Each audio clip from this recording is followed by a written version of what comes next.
Intermission! Salutations, spooks, spirits, and specters, and welcome to the stream. Welcome back to some more American Truck Sim. I just wanted to vibe this morning, and to do that we're gonna... I'm doing a little something different with the music. Hopefully it's not too loud. Let's see here. There we go. Maybe a little lower. Maybe a little lower. Is that... Let's see. Let me check the audio. Yeah, the audio seems fine here. This should be okay, right?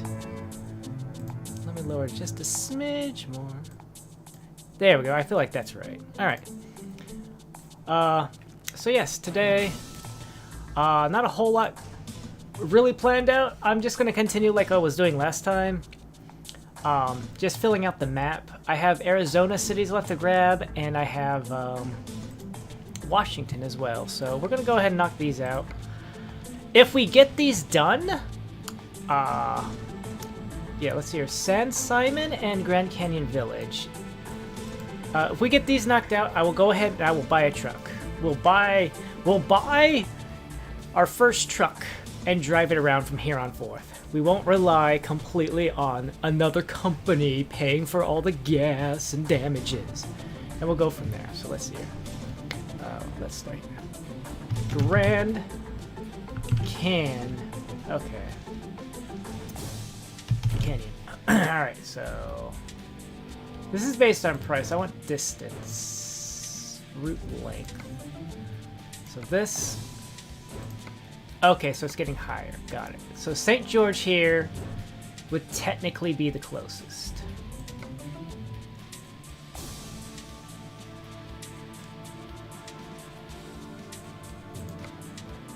Although Carlsbad has quite... Now we're going to do the gravel. We're going to do the gravel. It's quick. You're $2.99. Let's see what San Simon has. San Simon. Yeah, that's pretty far. That's going to take a while. A beet harvester, a rush delivery. Pretty intense stuff. But St. George, we got the gravel to the Grand Canyon. Oh, a dumpster, you say? Yeah. All right. So let's go from here. Yeah, gravel from St. George to Grand Canyon. Let's take that job, and yeah, we'll go from here.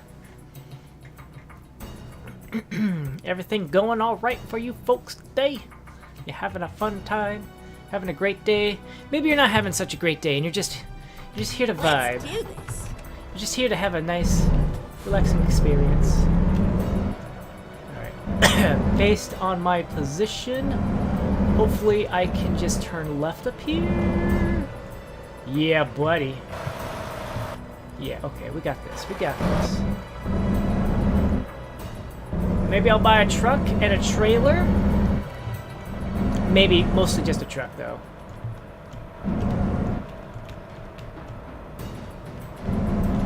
Get ready to turn left. Okay, I have my lights on. It's early in the morning. I shouldn't... 5-hour trip estimated? I shouldn't... There's definitely no way. There's no way I would ever need my lights. So, for the music, I am playing the, I have the Unreal Tournament soundtrack playing in the background currently. It's just going to be that. Once that goes through, we'll swap over to, I think, Diablo 2's, and then it'll be StarCraft. Right. Oh, this is a horrible air horn. Let's go. Go. I'm going! That bus hit me, not the other way around. The gravel is fine. I would hope that gravel has a higher durability. If it's covered up, we shouldn't have lost any either. Due to physics, because the bus hit me. Keep left, and then turn left. And then turn left. Turn left. Turning left. The station wagon's making it pretty difficult, though. Alright, we go straight on through the light. Because who cares about stopping for lights, right?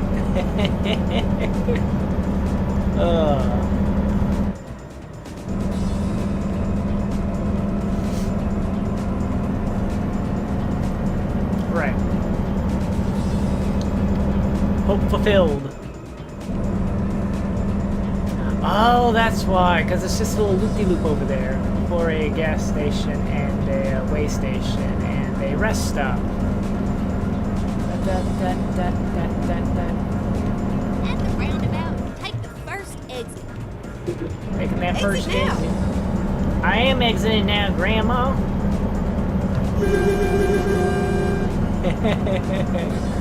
3 gas pumps, you said. Alright.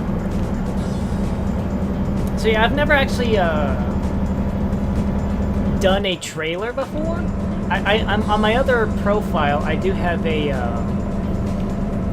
truck that I've been upgrading. It was just like the first truck I bought. I was just like, oh, I'll take this truck. I have not done any research. It's not because it looks cool or anything. It was just like, I'll pick this truck and I'll upgrade it, and it works fine for me. So I've not purchased a trailer and attached it with the truck to see how things work that way. But I'm assuming like much like how owning your own truck, if you use your own trailer, you get even more money. But I assume with a trailer, you're a little more restricted, because I know that certain trailers can only haul certain cargo. So I don't know if it like opens up possibilities. Be like, you visit a place, it's like, oh hey, we have cargo if you want to deliver it, or if it's like, oh, we have cargo. We have cargo now that needs to go here. You happen to have your own trailer. We'll pay you a little bit more money because you're providing your own trailer. I don't know how that works. It's worth investigating, I suppose. So, there's that. Keep right, and then exit right. That's a lot of people trying to pull off over Exit here. right. Oh, I see, because there's a thing going on. Keep right. Well, good thing I don't have to worry about this. I don't have to worry about Let's this. find a new route. It's fine. Go This is straight on. fine. That's right. I was wondering why everybody was all lined up there. They're like, hey! Excuse me. You see I'm driving here? I'm driving here. Welcome to... whatever that said. That's my fault. I blame myself. I should have been keeping my eyes on the road instead of trying to read a sign. Go straight on. That's Going right. straight on. Right. And then left. Keep right, and then turn right. Oh, we have some swivelly roads, don't we? Some swivelly roads over here. Turn right. Anyways, I have educated myself. I like when I was making that rage video, and even when I complain sometimes about braking and stuff,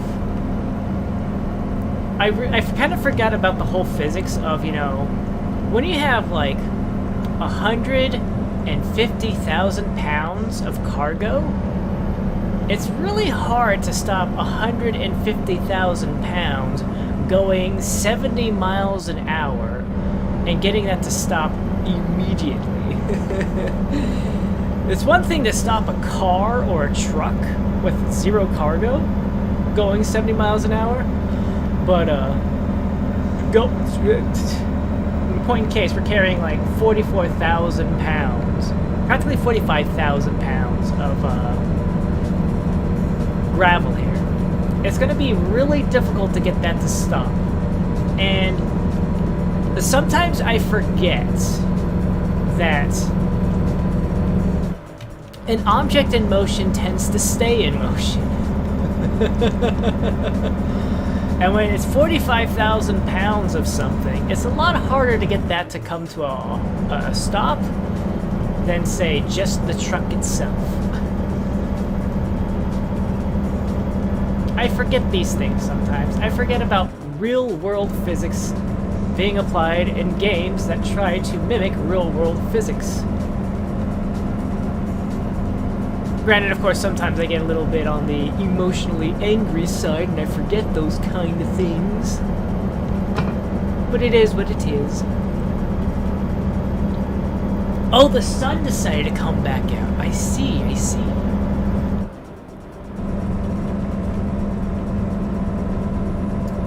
Now the lighting in the room has changed again. I hope that doesn't affect too much. Because, I'm just kind of annoyed. I'm kind of annoyed. I started setting up for this stream, and I opened up my window so that way I could just use natural lighting to light up my face. So that way the, it could read my facial features and stuff like that. And then the clouds showed up, and the sun was disappearing, and then I was like immersed in darkness. And of course, naturally, when that happens, it's a little harder to read a face in darkness than it is to read a face in light, so... Ugh. Turn on the room light to help illuminate my face. And what happens next? What happens now? The sun comes back out. Rawr, rawr, rawr, rawr, rawr. Silly weather. Why can't you be solid? Why can't you be solid and dependable?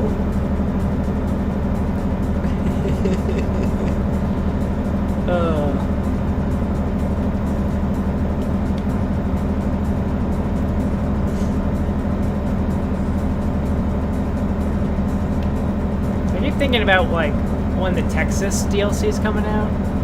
Because I'm really curious to see how El Paso looks since I lived there for so long. So long in terms of, like, recent memory, I guess. Like, I'm thinking about, like, the interstate section that goes through the town. And I'm, like, wondering to myself, will I see... I'm not expecting it to be verbatim.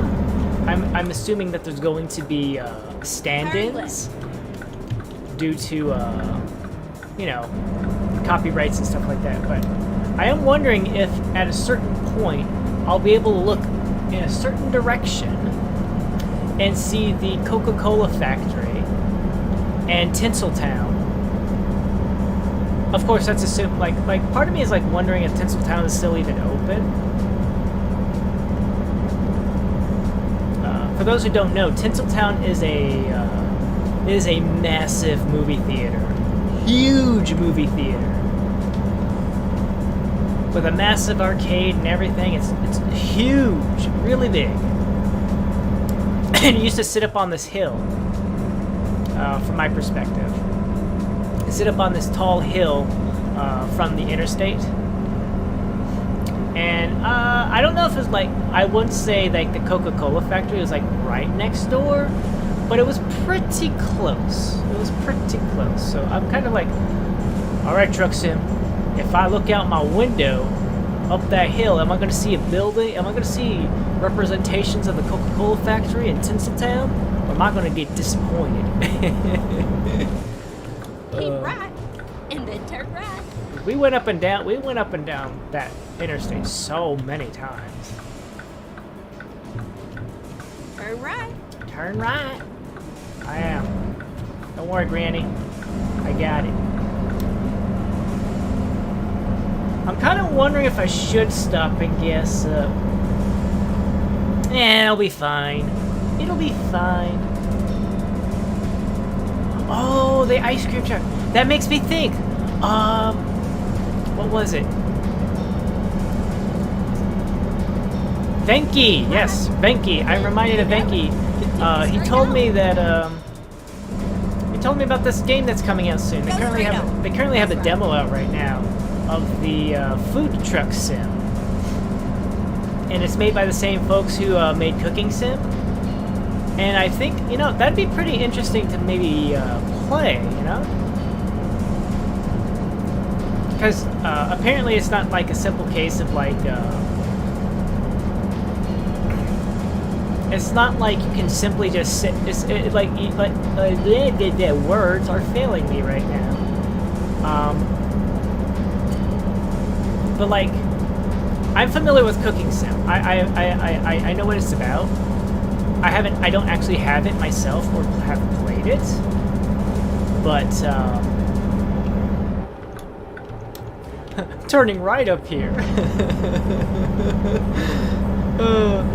Have you ever done that? Have you ever been like on the road and it's like the road's curving to the right and you just turn on your turn? So you're like, hey everybody, we're turning right up here, or oh, we're turning left right here. Oh my goodness.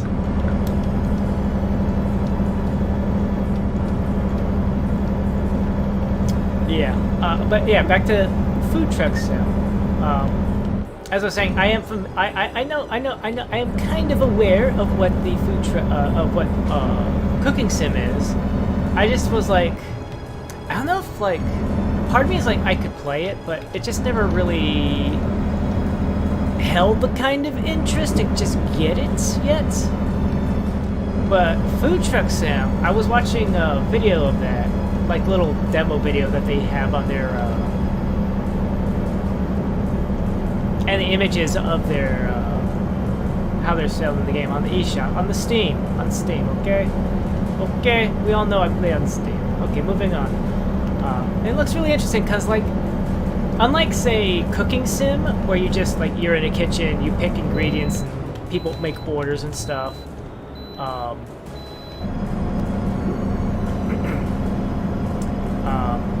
In the food truck sim, apparently, you actually drive around in a little simulated city, and depending on where you decide to set up, park your food truck, as it were, will depend on like what kind of orders people will want and stuff like that. It's pretty interesting.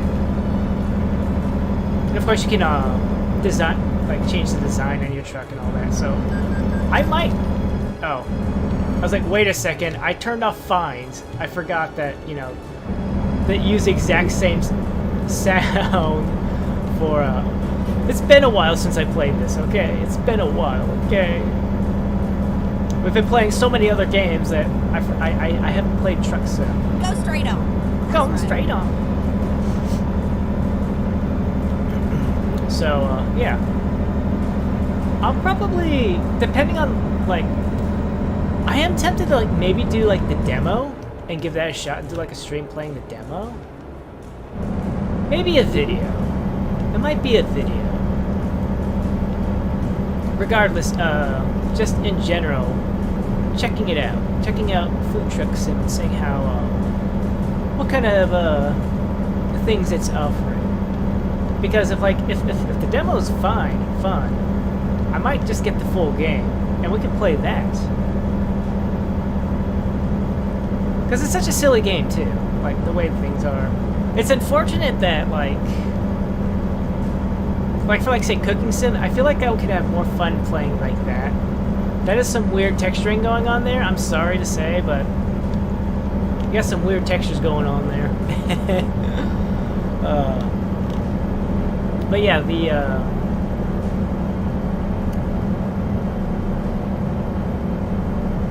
it just feels like there's some games that when they offer VR support, but they also like offer this kind of thing. Like, you know, you can play VR or you can just play base game. Like some games just they're built with the VR in mind. And I feel like sometimes it can be more fun to play the VR version than, you know, limit myself to like, you know, this is my limitations. Like I do own a VR headset. I just, for some reason, can't figure out how to get it to work. I don't know if I'm doing something wrong or what. I don't know what I'm doing wrong. If we're lucky, maybe someday Lego Gorn will be all like, okay, this is how you fix your problem. I'm like, oh, okay, so that's how it works. That's how it works. That's what I'm doing wrong. And then you could watch me play Phasmophobia in VR. Could you imagine that? Oh man, imagine a double VR stream, like me and Lego Gorn doing Phasmophobia in VR. Oh my goodness.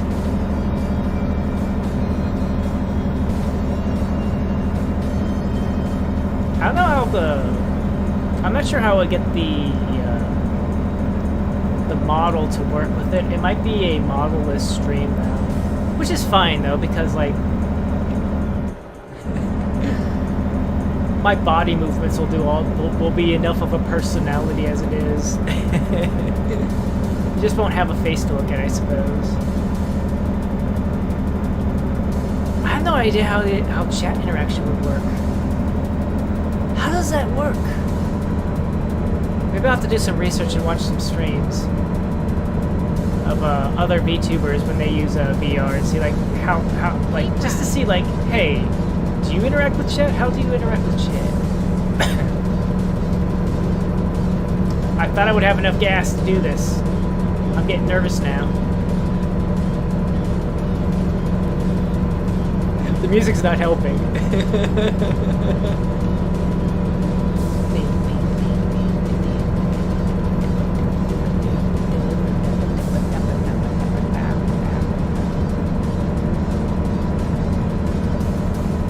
Hello.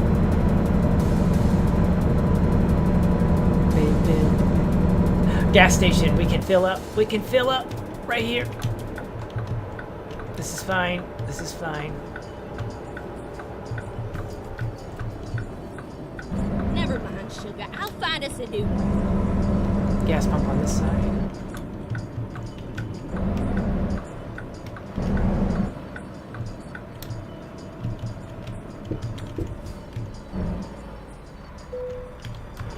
I thought I pulled too far forward for the gas to get in. Oh, thank goodness. We don't need a full tank of gas. This is not my truck. You'll have to deal with it. 3:03 on a Thursday? Oh, we have plenty of time. We got 2 hours left. Recomputing. See, the reason why I'm playing the whole soundtrack is like the bass music information, the bass playlist I had been playing. I didn't have all the songs, so I was like, you know what, let's just do a little bit of sharing. Let's do some sharing. Also, it gives me a better idea of like how long I've been playing, as opposed to like say because the playlist I was using was loop shuffle. I had loop shuffle going on, so I didn't know like I couldn't use the music as a bookmark to give my brain a little like in the back of my mind I can be like, okay, the Unreal Tournament soundtrack is about 1 hour and 45 minutes long, so if we swap over to the Diablo 2 soundtrack, then I can take a note in the back of my mind that we've been streaming for 1 hour and 45 minutes now. So there's that. It's a little check mark in the back of my mind.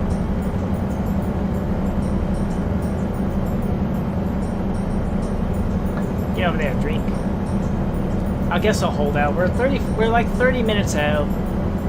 So I can wait. I want to get it. I'm gonna go get a nice drink. Kaibab National Forest.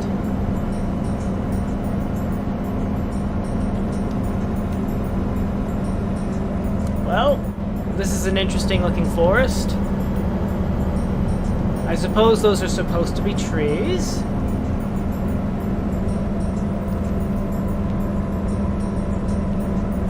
Road work ahead. Fiddly sticks to you. I'm going. I'm going. There ain't nobody coming. Ain't nobody coming. I'm going. I got 20 minutes. I'm 20 minutes out. There ain't way. I ain't stopping for some traffic that ain't coming. Forget about it. Forget about it. Vultures. Got them vultures looking for scraps.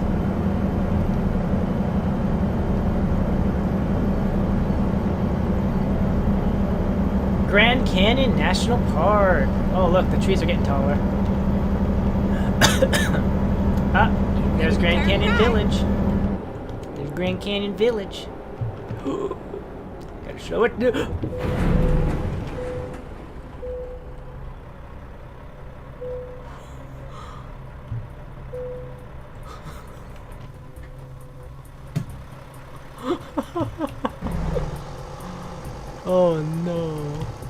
Oh no.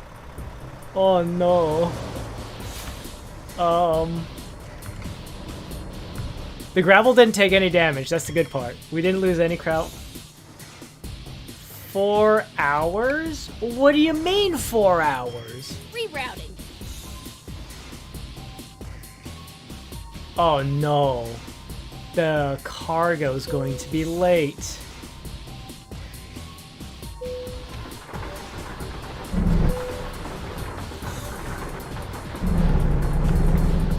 Can I repair? I don't want to deal with the engine troubles, please. Thank you.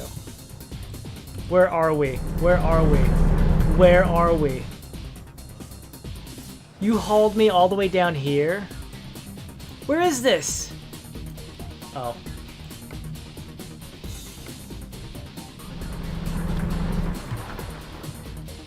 Flagstaff? You hauled me all the way down to Flagstaff? I was right there at the Grand Canyon Village. How late is this?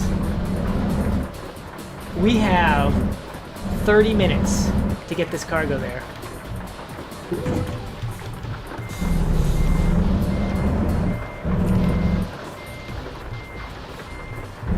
You say it's gonna take me an hour to get? No. Alright.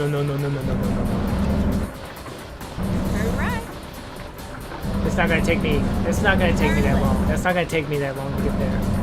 As long as I don't flip again, I'll be fine. Why did you haul me all the way to Flagstaff? Oh, we didn't actually have any, we didn't actually have a truck repair shop in the Grand Canyon Village, so that's why. Are you kidding me? Are you kidding me?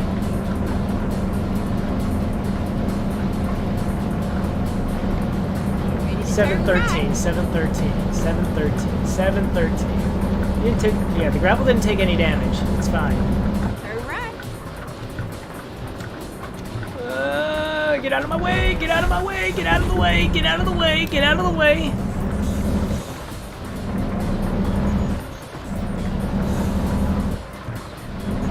I have about half an hour to get there. I have half an hour to get there. I forget what the punishment is for showing up late, though. I forget what it is. Is it like, do they dock your pay, or do they just like, we're not paying this because it's late? This gravel should have been here a long time ago. I was late by 5 minutes! You're gonna charge me for 5 minutes?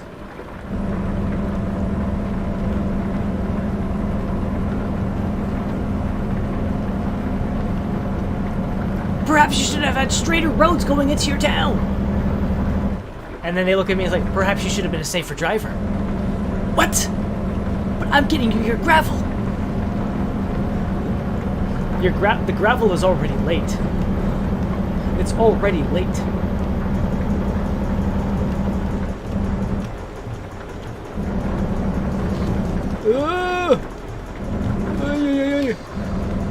I don't want to flip. I don't want to flip again. But at the same time, I need to get there. We're down to 20 minutes. 20 minutes? 20 minutes?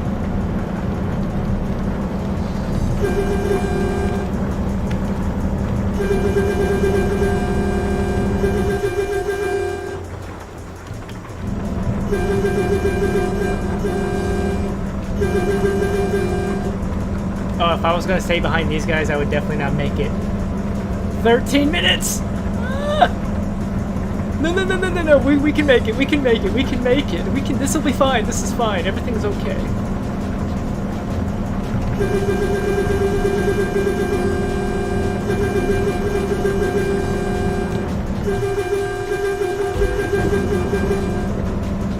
Gravel's still fine. I'm just letting everybody know up the road. Oh no. 7, 6, 5, 3, 2, 1. We're late. We're late. We're late. We're late. We're already late. Now we're late. I hate this. I hate this. I hate being late. I hate being late!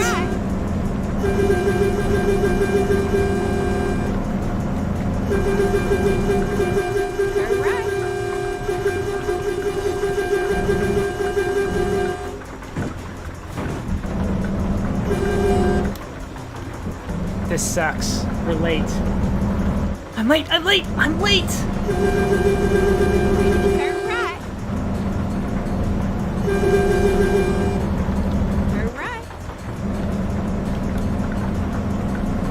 Didn't you see my turn signal?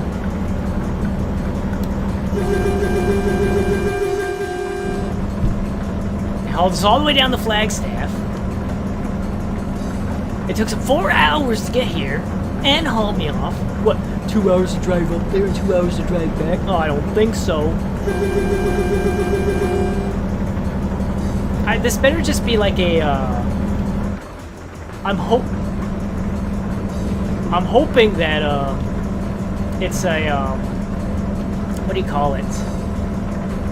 I hope they just fine me and take money back. That, like, they reduces the amount of money you get, because of lateness, and not a matter of like, oh yes, you're late, you're not getting paid anything at all. Look, I delivered your cargo. It's not like it's damaged in any way. You should have seen the guy who had 84% damage in his cargo. He was gonna charge me 300,000 buckaroonies, but he didn't. He was nice about it. I'm on my way. Here I come. I know I'm late. 40 minutes late. No, 30 minutes late. Get ready to turn left. Out of my way, cars.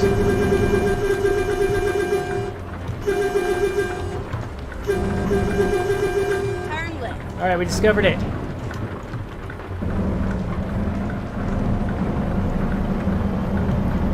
It's fine.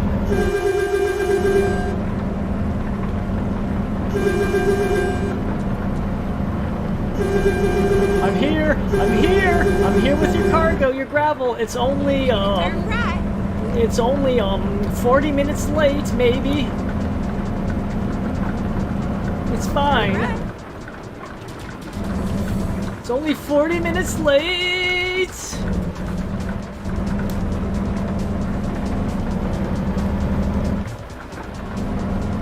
I shouldn't have stopped for gas. If I didn't stop for gas, I would have had plenty of time. But he would have ran out of gas. Nope, nope, nope, nope, nope, nope, nope. I don't believe it. We're here. I don't believe it. Plenty of time. What? What? What? I know it was late. Okay, good. It's just a,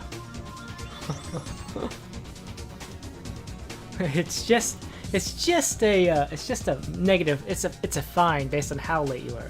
I didn't even do 40 minutes late. It's fine. It's fine. See, I still made bank. I still made money. All right. San Simon, and then we'll be done with Arizona. San Simon. Oh, that'll be easy. Nice. I like that one a lot better. Hobbs.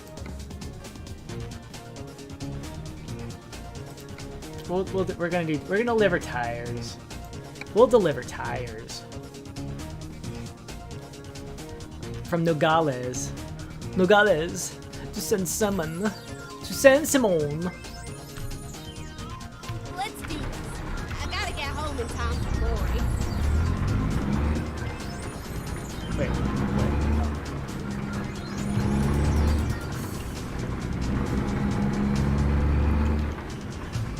You gotta get in time for who? For what? Granny, what were you saying about being in time for what? Alright. How do you need this delivered? You need this delivered before 11:18. Turn right. This is fine.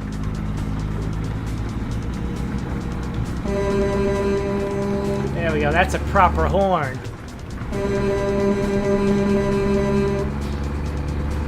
They gave me plenty of gas for a 3-hour trip. It'll be fine.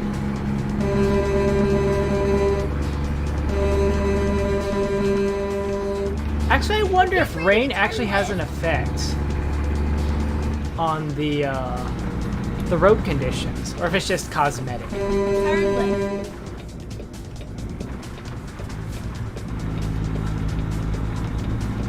I'm curious. Do the roads actually get wet and have to play on physics, or is it just like, oh, you'll have a harder time seeing out your windshield and stuff because raindrop is collecting. I know there's a way you can roll down your windows. There's a button for it.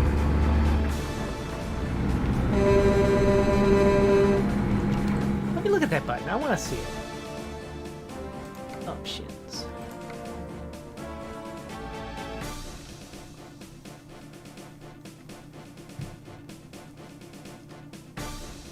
Beacon is O. Wipers, back. Cruise control.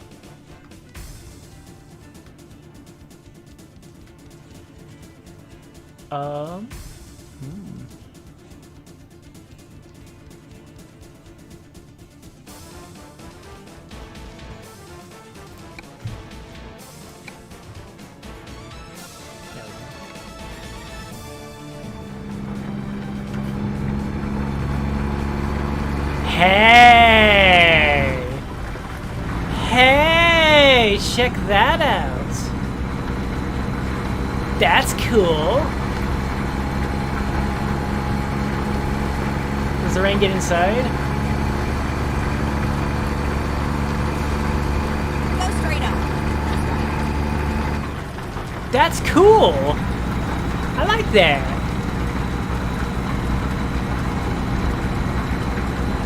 No thunder. That's boring.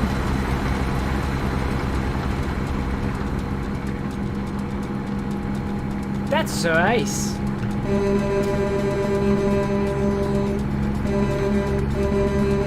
I like that.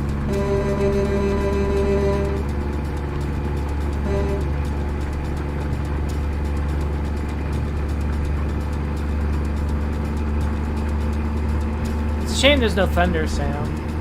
Unless it's just because I'm on the inside, or maybe the storm's not that far away.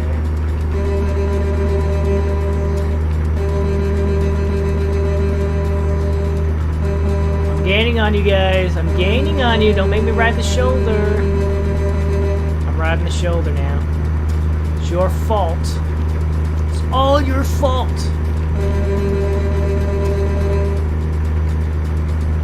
No damage yet. Keyword there being yet. It's fine.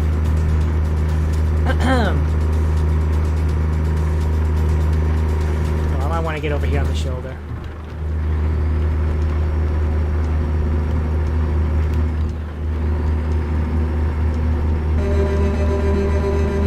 Bye. Enjoy your trip, bus driver. Downtown via 6th Street. El Paso, 1 mile. Keep right.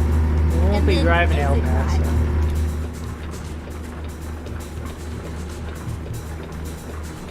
right. Exit right. What? Oh, is this supposed to be like a, if you keep going this way, you would go towards El Paso. I can't left there.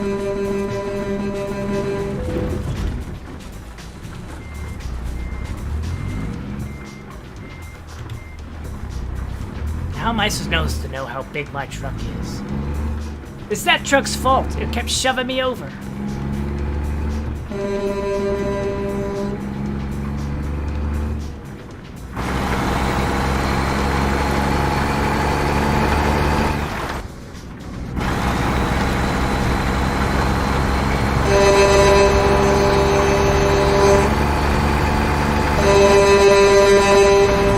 Let me in! Let me in!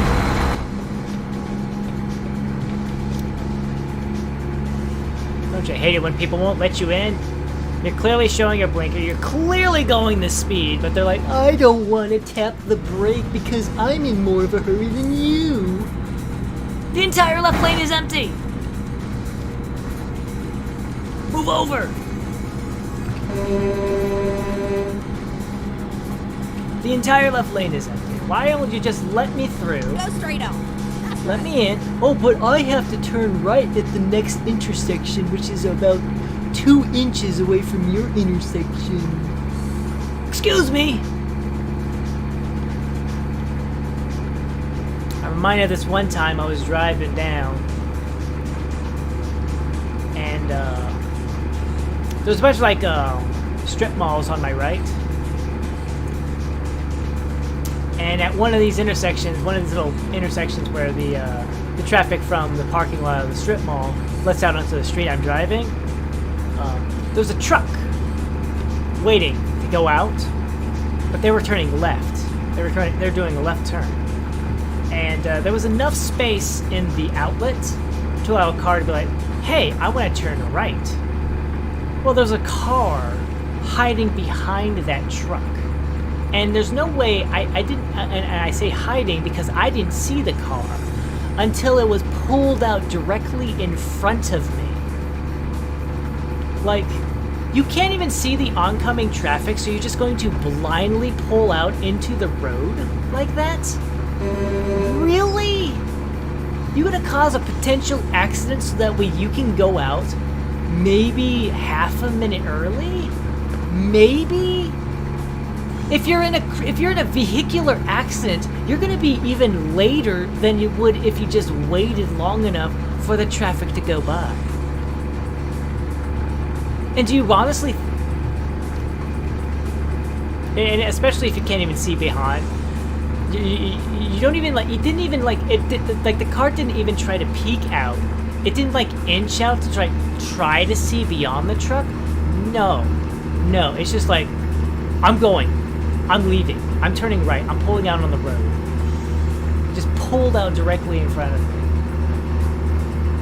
And I am so thankful that the left lane was empty, that I was able to react fast enough to pull over into the left lane and get around this person who decided to pull out directly in front of me.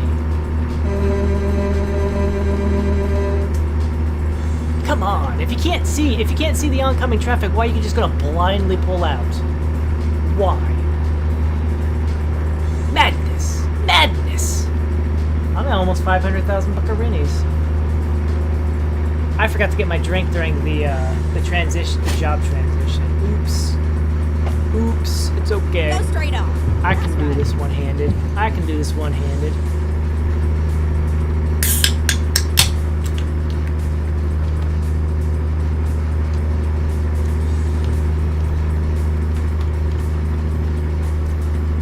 The only thing I don't like about driving with keyboard is the turns. You cannot fine-tune the direction the truck is going. So like you could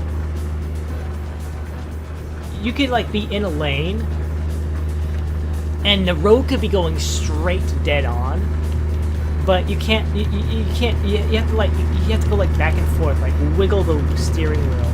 You can't just fine tune it so that way you're following and staying in the lane. And if you don't like wiggle back and forth, then you start drifting like this. You start drifting like that. And it was noticeable there because this is actually the road's actually turning and curving and stuff like that. But like a dead straight road is really difficult. You just have to keep fine tuning. 21 minutes out, and we're at San Simon, and here comes our Arizona achievement. I was like, why are we not go? I just realized, like, wait a second. And then exit right. Wait a second. Hello. Don't you see me turning Exit off right. here? Don't you see me turning off here? Go. What was I doing? What was I saying? What was I thinking? Oh yes, I realized I forgot that I had turned on cruise control. Like, wait a second, I'm not actually holding down W anymore. I was wondering why I was maintaining a steady speed. And that's because I went down to get my beverage. I'm like, I need to take both hands off the keyboard here in order to pop open the can for safety. Oh my goodness. Go! Copper State. Excellent. Go already. Stop making me wait on you. Get ready to turn right. We'll arrive like 20 minutes before they need it. Turn right. Before the earliest of windows. You have arrived to your destination. Your route guidance is now finished. I mean, you know, part of me is like, other than the aspect of,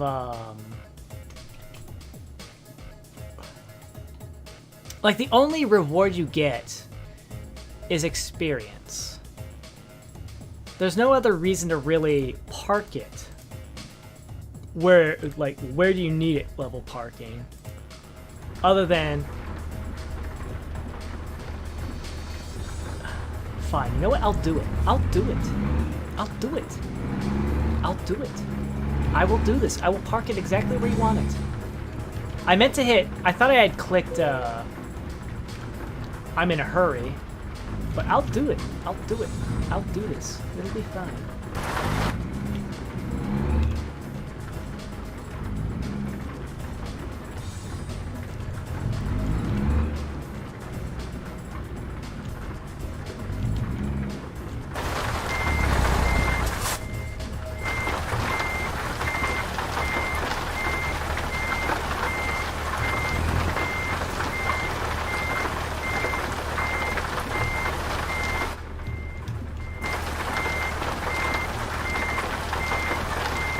It'll be fine. It'll be fine. I got this. I got this!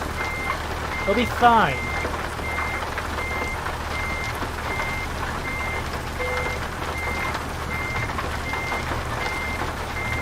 Now we just wiggle back and forth.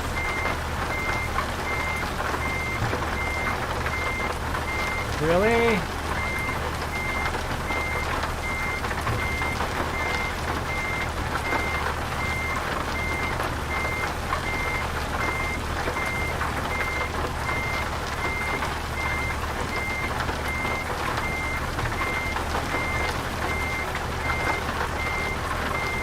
I told you I got this. No! Pull over. I had it there for a second. I know I did.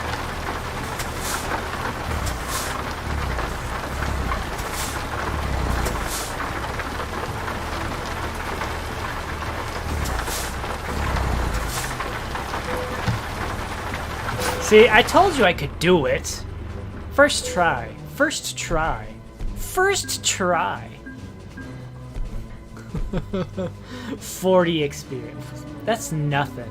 That ain't nothing. Alright, we can now start looking at Washington State. I got roughly 1, 2, 3, 4, 5, 6, 7, 8, 9, 10 cities here to knock out real quick. The shortest trip is this. I do need that city, though.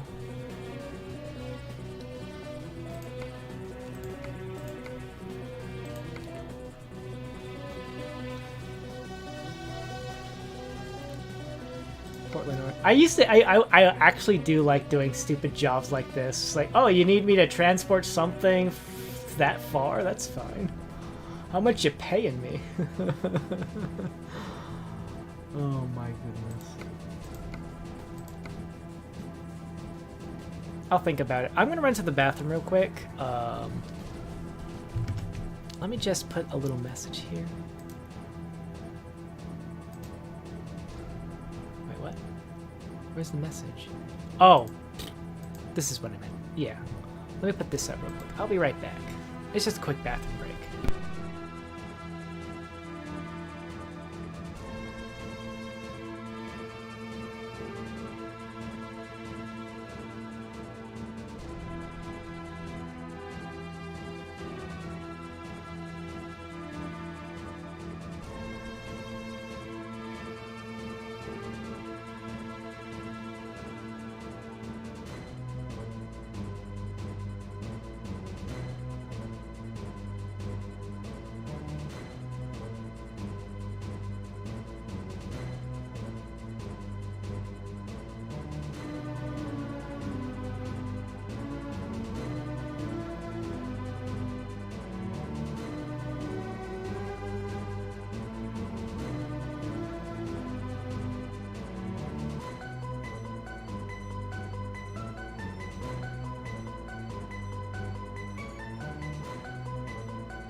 It would help if I turned my microphone back on, right?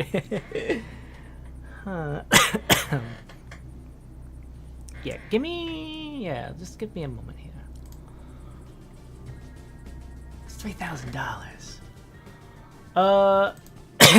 Everett.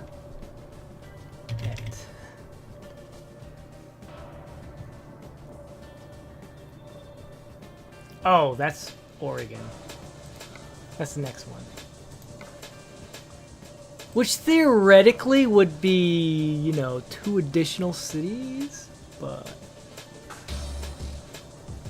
why would I take scrap metal over soda ash, knowing that soda ash is going to give me, especially because you're going to have multiple things of it.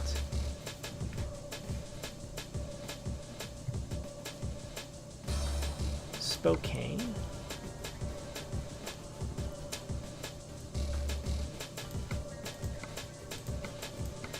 I suppose there's that wiggly line there, right?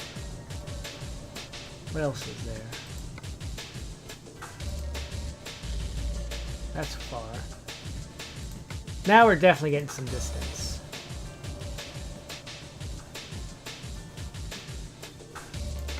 The farthest job will be from Pueblo, delivering a log harvester for $83,000.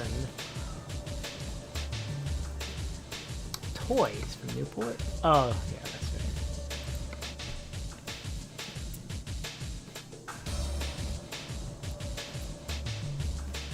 Should I do the soda ash?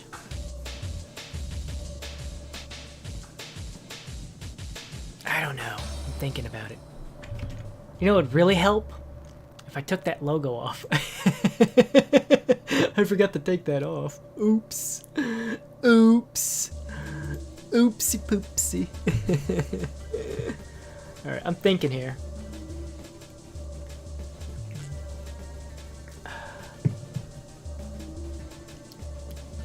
They're expecting me like 4 in the morning, and it's like, so that'd be, I got like 5 hours to deliver this.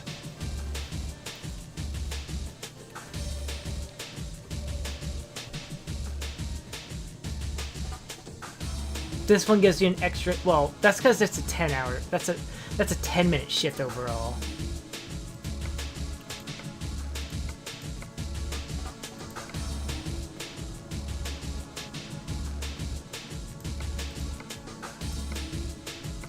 Massive tech part or air conditioning unit?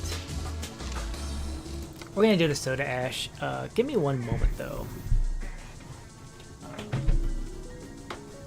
How far does this go?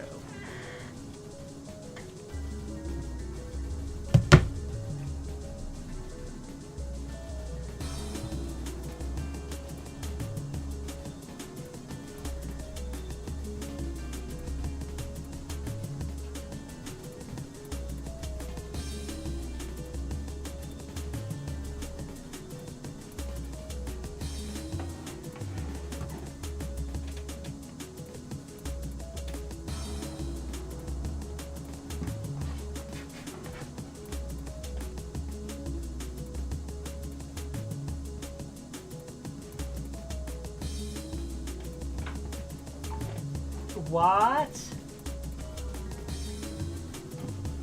I had it there for a second.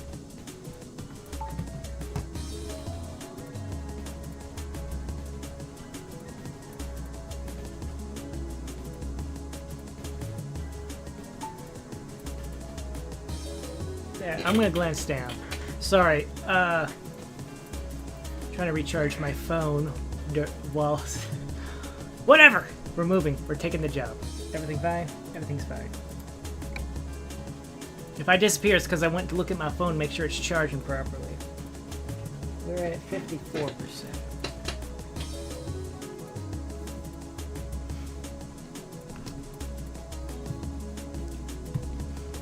Let's get going.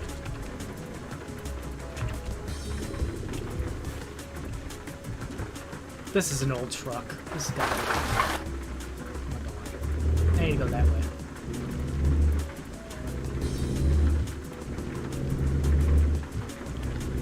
What is soda ash?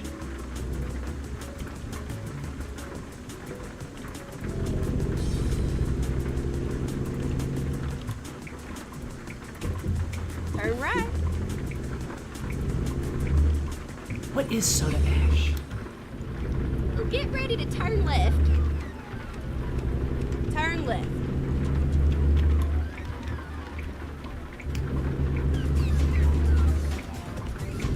Turn right. This is an old truck.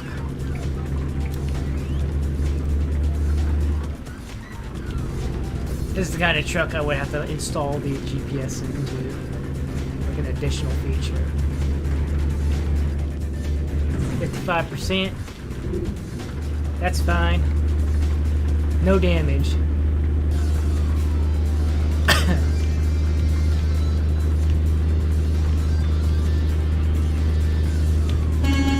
Oh, that's an air horn. I keep left there. That's an air horn.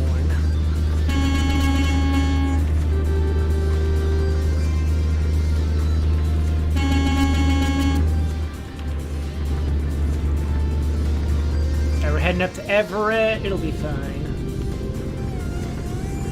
We might get a couple of more Washington cities along the way. Hopefully. That'll be fine. 55.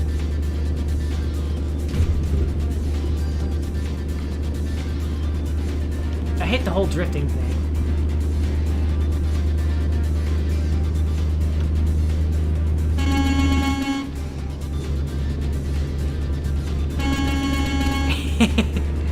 Look, I can't help it. I love the horn.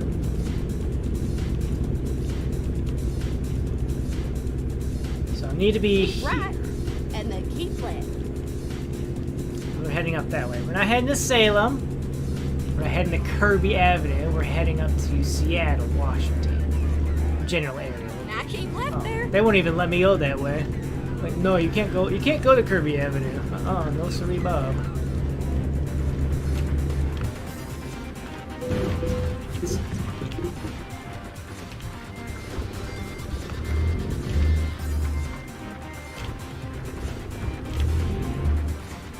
I don't get how that happens. Like, you try to pull away from the curb, and you turn left, but then, like, when you slam into something, the vehicle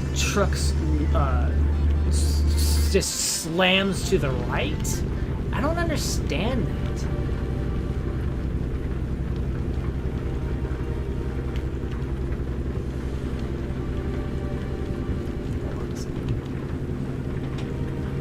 56%. Okay. So it is charging. So fair warning.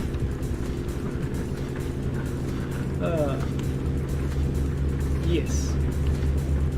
It's fine now.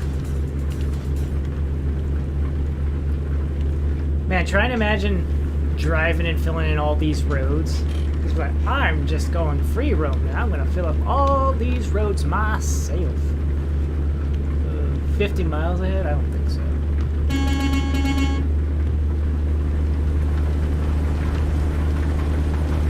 Let's listen to that rain.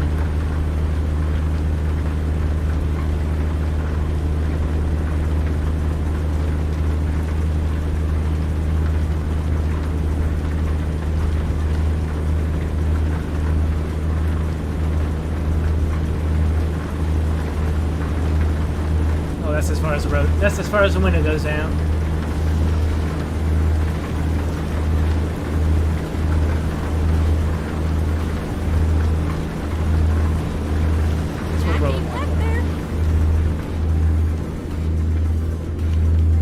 The internal hum of the truck.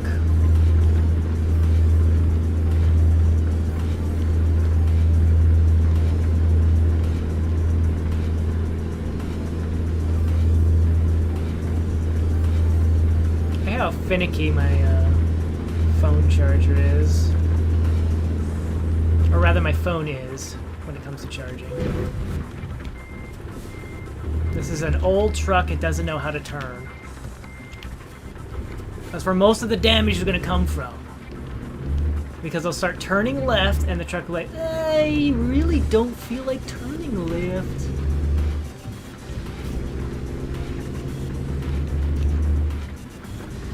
That's why I want like a really hard turn, but I don't know.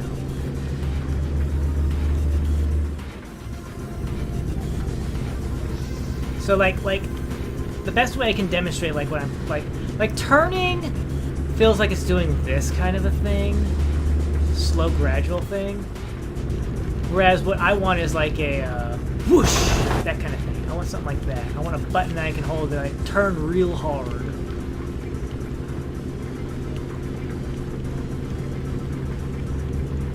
Excuse me?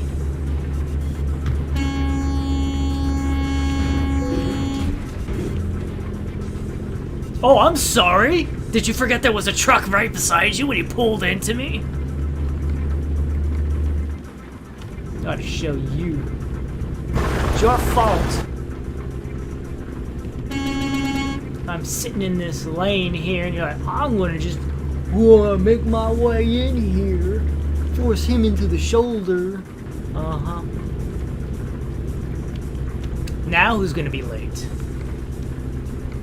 Definitely not me. I got 4 hours. I got 4 hours. I got 4 hours. 4 to 5 hours to deliver my cargo. We'll just ignore that. That won't be a problem. Yes, we have 1% damage, but the way they're gonna do it, they're gonna knock off like maybe 50 bucks. It'll be like 50 bucks off. It's worth it though.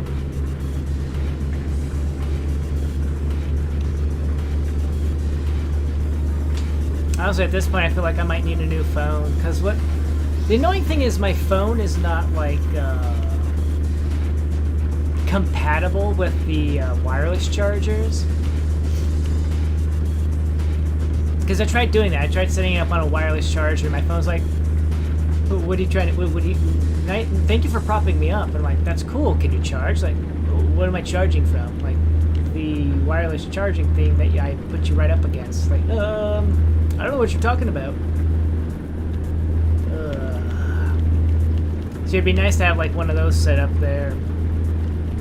Cause that's how I usually end up reading chat. Like, and if I have like a full screen game, I only have one monitor. I only have one monitor, so in order to keep an eye on chat, I have to actually set up my phone to read chat.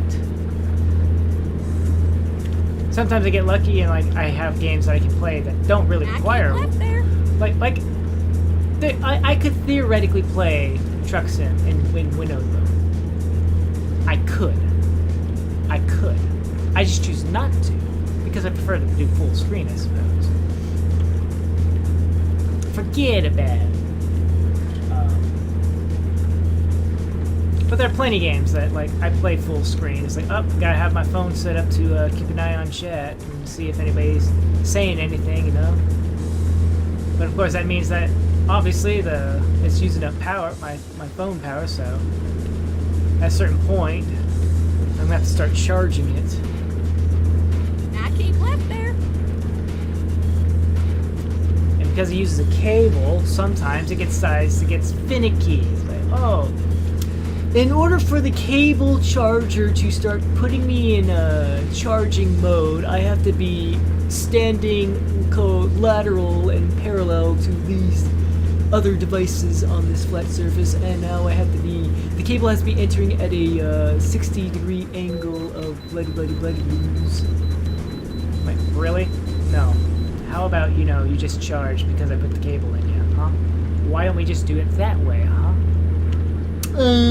Actually, I need you to enter from a 50-degree angle of the approximation of the lateral vertical investigational prowess of, Duhigarinis.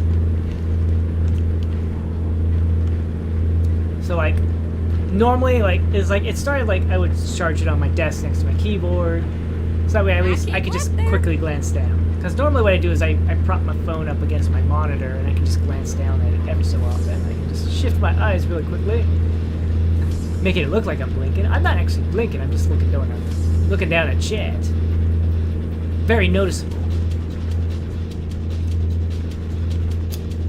And then, you know, I keep left there. when I need to charge it up, it'll be right next to the key bed, so I'd be like that. Hence why things happen like in that direction.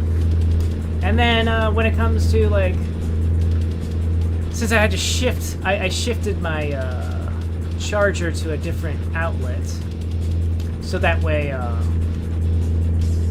if I need to unplug some stuff, the phone charger's still plugged in. So I can still charge my phone, so I had shifted that. So now I had to set it up on my little table here to my left, which has a lower, it's lower than my computer desk. So I was thinking like, okay, maybe that'll be more finicky. And now it's starting to be finicky on that. So now my phone is currently charging on a trash can flipped upside down, which is now even closer to the floor. And now I'm wondering, is there going to be a point where I have to actually charge my phone directly on the floor so that way it's entering at the precise... It's like, that has nothing to do with it. It doesn't matter. Like the cable, why does the cable have to be at the precise... It has to be in a precise angle of entry in order for the charge to even begin. So it's like, you know, maybe I should get a newer phone. Maybe I should just get a newer phone so that way I can just have a wireless thing. Keep right.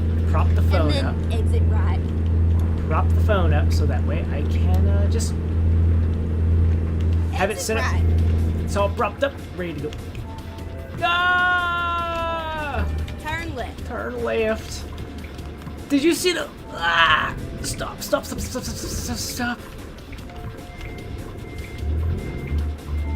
40,000 pounds of soda ash. It's so hard. Who gave me this truck? This truck is so awful. This is the worst truck.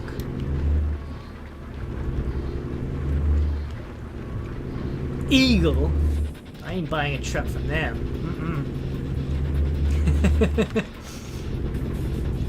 I'm sure this truck is fine in some cases, but I don't like it. Turn right. I am not liking this Eagle truck. It's not handling. It's not got a good turn. It doesn't do turning good. Turn left. Everett discovered. Okay. We're one city discovery from halfway done. And it's a shame we didn't get 2 other cities discovered as well, since they were along the route. Go straight on. That's right. Losers waiting on the red light. Only losers wait on the red light. Peasant.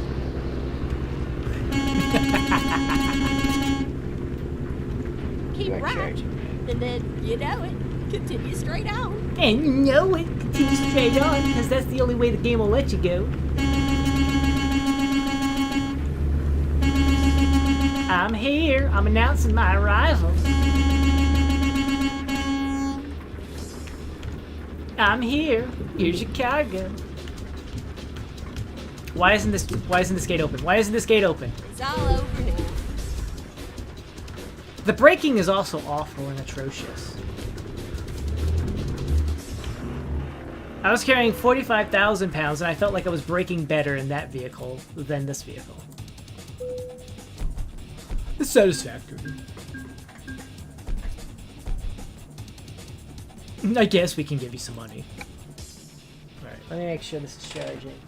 60%. Alright, that's charging. That's definitely charging. Alright.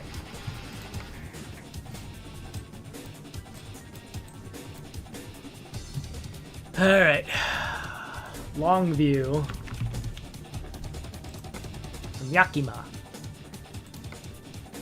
Ooh. Only 3 places are delivering, and this is the closest one.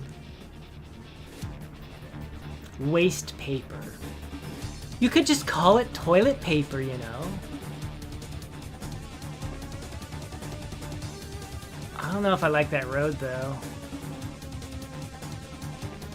What else is there? Aberdeen. Aberdeen.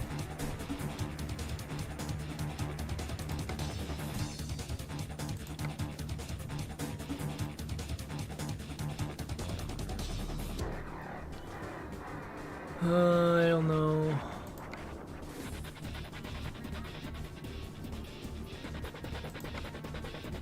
I don't know about that one as well.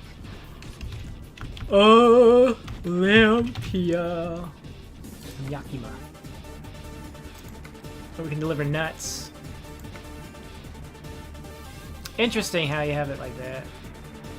And what's the next one? Tacoma. Tacoma.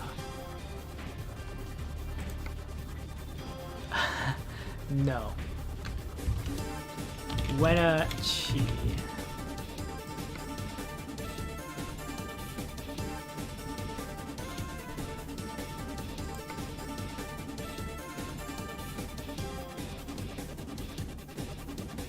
Yeah, you know, there's a bridge here.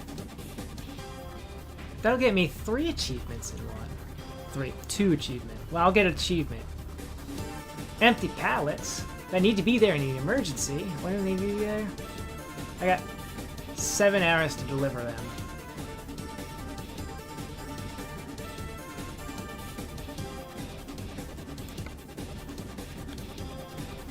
I don't think that's right, though.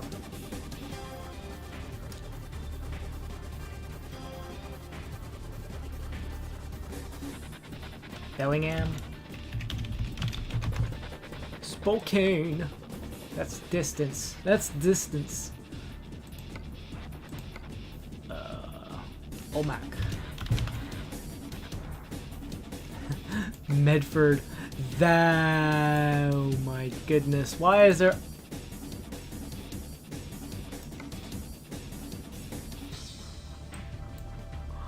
Grand.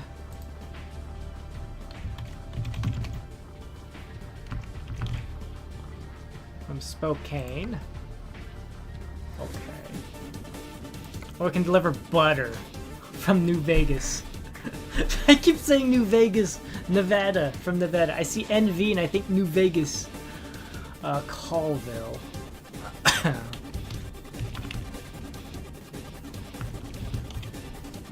Kennewick. That's not too bad. That doesn't seem bad either.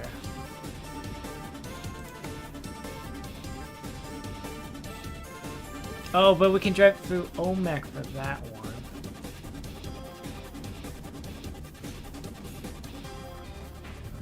$11 a.m. to 6 p.m. for the lumber. Yeah, you know what? What's the Longview again? Waste paper. Let's deliver the waste paper. Let's be procedural about it. Why do I have to be procedural about it?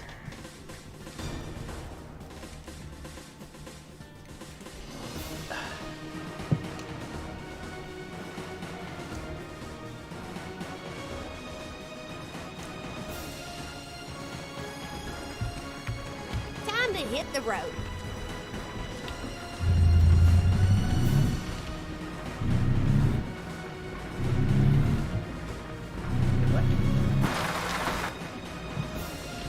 Are those cardboard boxes? No, they look like wooden boxes. Hey, hello.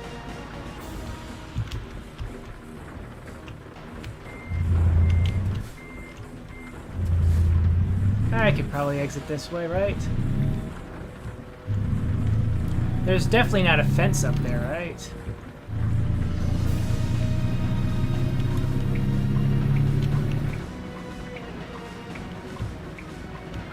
Finding a new route.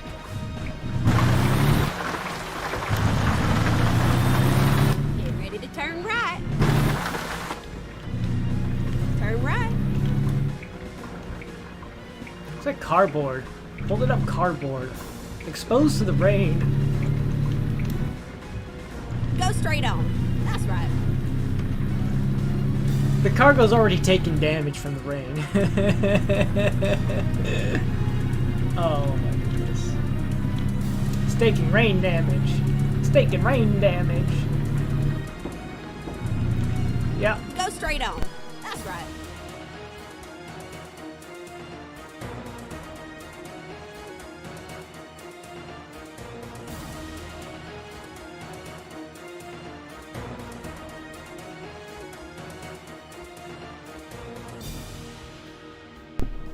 Sorry about the interruption.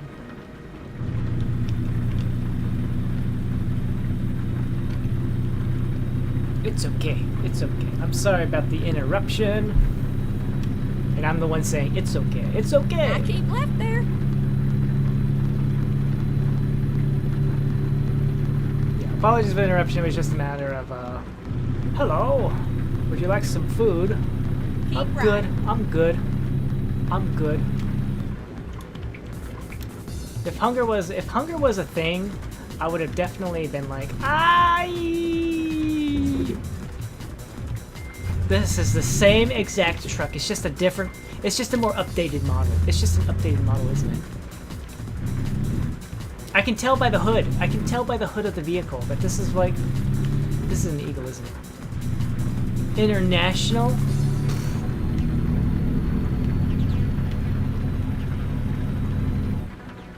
Maybe they customized the hood ornament, the horn, so that way it would say Eagle. Like, uh-oh, we can't have somebody not buying this truck because it doesn't handle the way they like it. I guess this is a motivation to buy your own vehicles, because at least you'll be able to like, okay, I like this vehicle.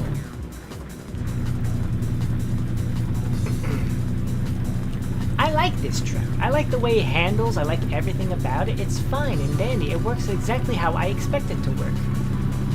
And then you just go along with it. Whereas, say, what? Hello. Whereas, say, like a vehicle that you like, all these quick job vehicles is like you could get any kind of different vehicle that they just like, here, this is the vehicle you're working with. Keep left. And you just have to adjust each left. you have to just adjust each vehicle on the fly. Like Turn the turning left. on this thing sucks. The braking sucks. I keep carrying less and less weight, and the vehicles are like getting more and more difficult to brake. What? Brake with less items? No. Physics! It doesn't matter if you're carrying 40,000 or 45,000 or 38,000 pounds of something. It'll all handle exactly the same. I wonder if it's just like weight classes. Or I wonder if it's the truck design itself. Maybe it's the truck itself. Maybe it has nothing to do with the cargo weight. Maybe it's the truck itself. This truck is just really garbage with turning and braking. With certain cargoes. I don't know. Of course, there's always the theory of like, it could be it's raining. Oh, here we got a tunnel. We got a tunnel. This is gonna be nice. Roll that window down. I wanted to do this for a long time.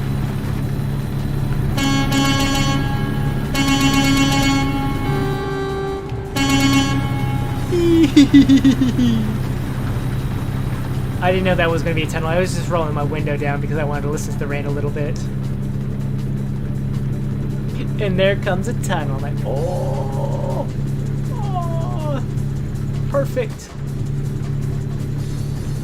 Perfect. Perfect opportunity presented itself. Buy my own truck, find a tunnel, park in the tunnel, just roll the windows down and just honk the horn. Everybody driving past me like, what in tarnation is up with that truck driver? Why did they just stop in the middle of the road honking their horn with the windows down? I'm just like, I'm listening to the echo of my horn in the tunnel.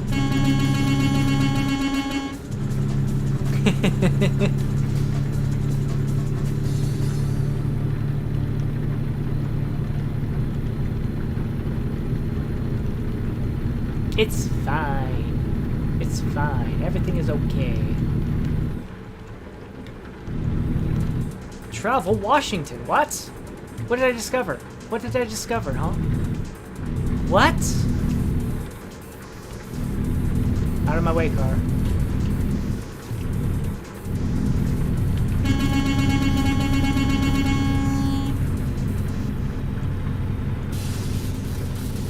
I have no idea what I discovered there, but I discovered something.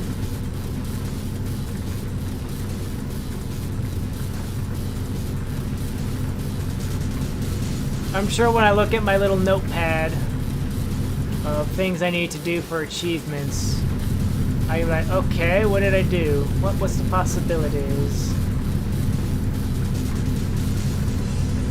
I was driving from Yakima. I was driving to Longview from this Washington, from this city in Washington to that city in Washington.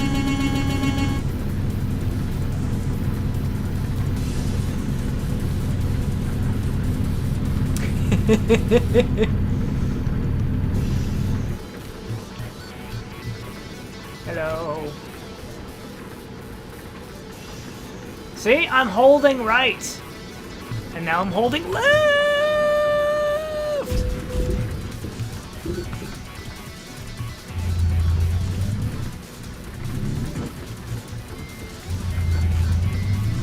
Back up.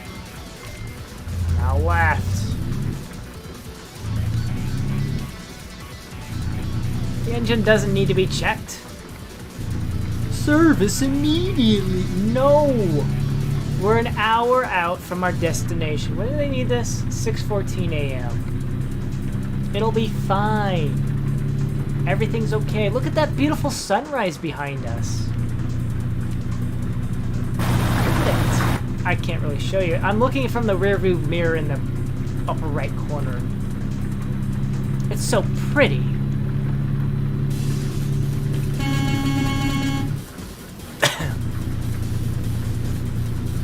Got the clouds and you see the sun just coming up on the distance, and you got the blues and the oranges and the reds and the yellows. If the trees would stop blocking it, you see the little clouds there. It's got the little mud. Oh, it's so nice. It's so nice. There's a river or something.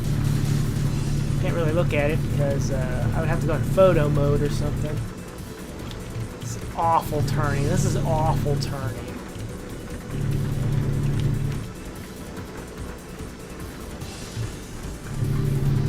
Another river? Oh no, this is a lake. Nice.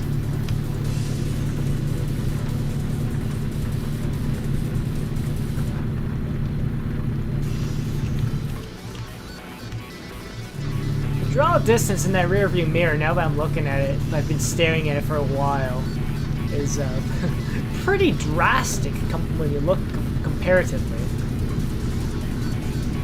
I think it's also kind of distracting because I'm looking at it, it's like, it doesn't actually have any moisture built on it. Ready to turn right. Oh man.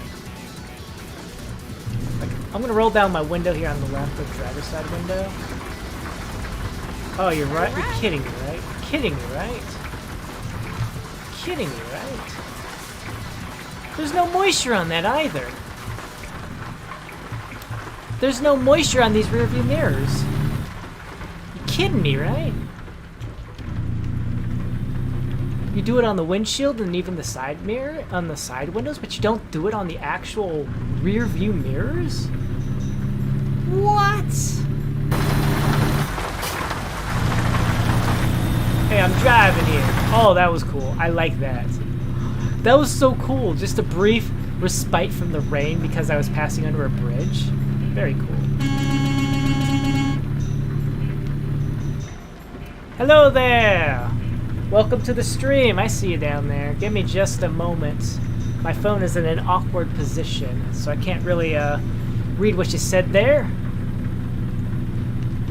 So if you give me just a moment, I'll be right with you. How are you doing today? Welcome, welcome. We're 20 miles out. I'm gonna park this cargo and then I'll move Chet into a position I can and then exit right. better respond with. Exit right. What in tarnation are you doing to me, game? How much further do I gotta go? We'll be fine. Woo!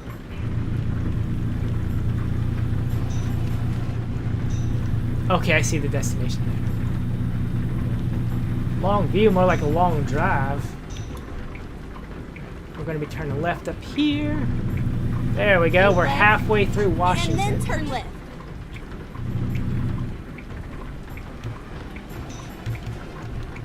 Turn left. Turning left. Ah, this thing doesn't turn. Ah!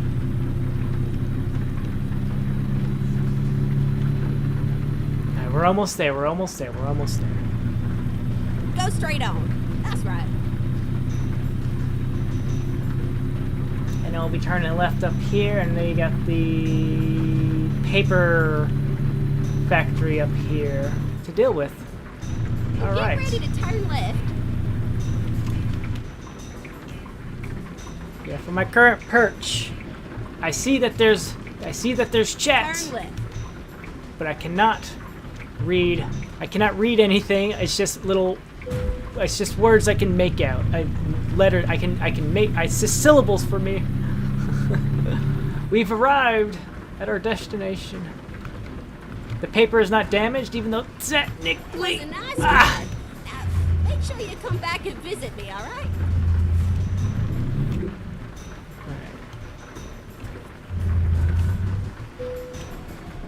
You see how close I am. There we go. All right. Now let's see what's up. Let's see what's up. Random QT! Hello, welcome to the stream. Truck Coon, yes. I don't really go out of my way to isekai people, but you know, if people cut me off, that's their fault, not mine. That's their problem, not mine. You shouldn't have cut me off. You shouldn't have gotten in my way. Oh, alright, let's get up here. Okay, so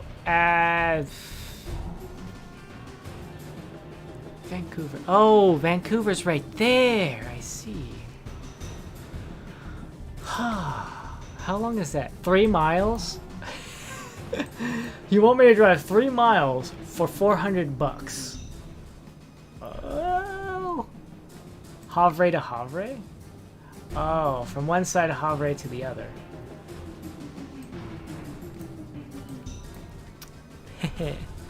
Alright, where are we going?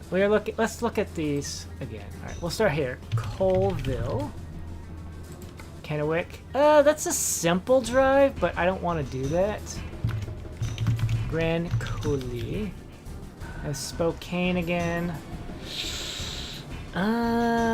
Where's Spokane? Right here. Omak. Medford. No. Wena. It's Kennewick. I don't know about that one. But everything else is kind of the same. Bellingham. Boise, which is right here. Or Newport, which is here. Ugh. Tacoma? Still not good enough in my opinion. Olympia. And how about Aberdeen? Are you kidding me? Yakima to there.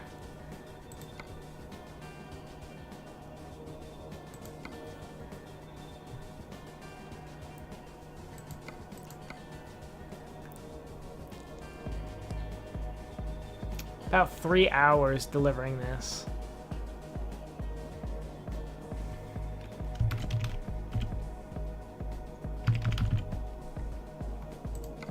We'll deliver the fireworks, I guess.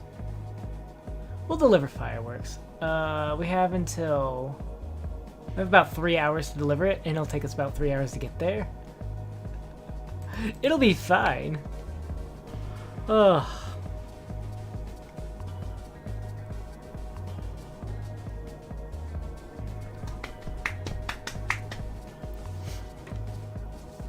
All right, here we go.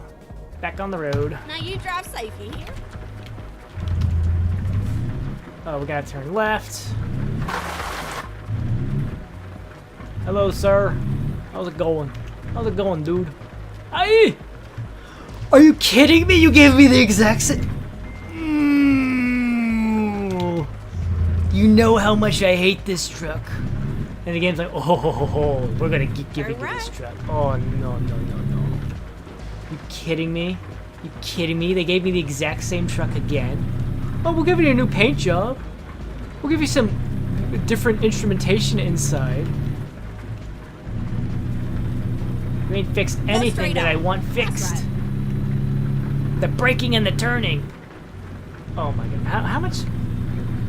This is going to be the lightest cargo I've delivered all day. It's 13,000 pounds of fireworks. 13,000 pounds of fireworks.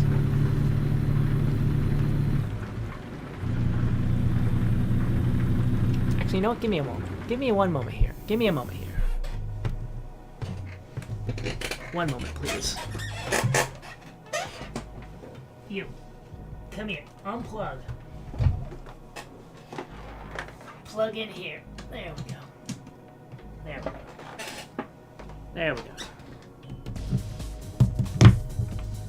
Will you cooperate with me, phone? And charge it? There we go. Hopefully you'll be nice and polite. You say you're charging. Alright. 62. If I don't see it go up to 63, you're a liar. You're a liar.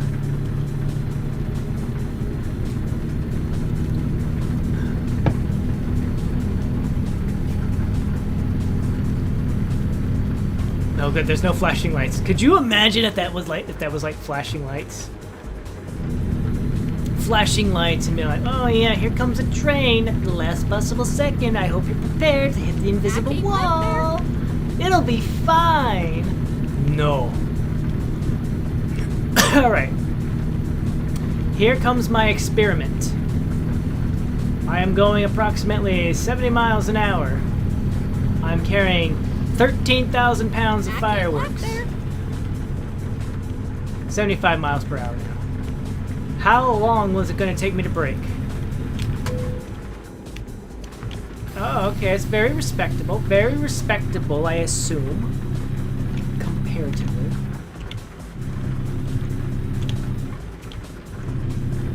Maybe the parking brake is the way to go. It just kind of sucks that, I have to undo it. Like I saw that it said brake. I think it said brake in the key bindings. It says brake. All right, it went up to 63. It's not lying. I'm on you, phone. I know when you lie. But like I forgot what I was talking about. I interrupted myself. Oh yeah, like in the as I said, there's like this weirdness with the brake. Like the actual backwards button is supposed to like you go brake and then it goes reverse, but it's like a slow brake. Whereas like the parking brake seems to like really slam it hard. Get out of my way, boy. What you hauling? Boxes? Oops. I bumped you. I bumped you. What's my cargo at? No damage, period. Yeah, no damage at all.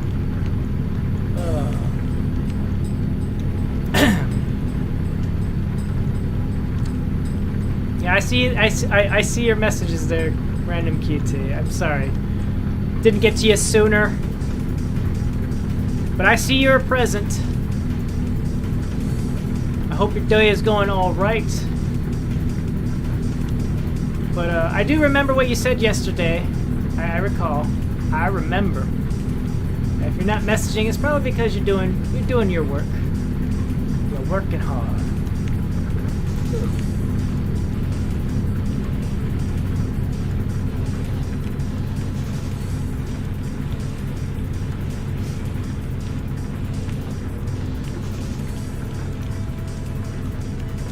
USBB. Stands for get off my road. Apparently, I bump into him.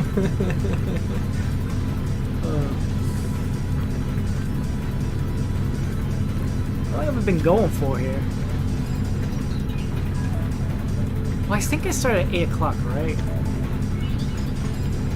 It started at 8 o'clock, right? So I definitely started at 8 o'clock. And that should mean roughly... Sorry.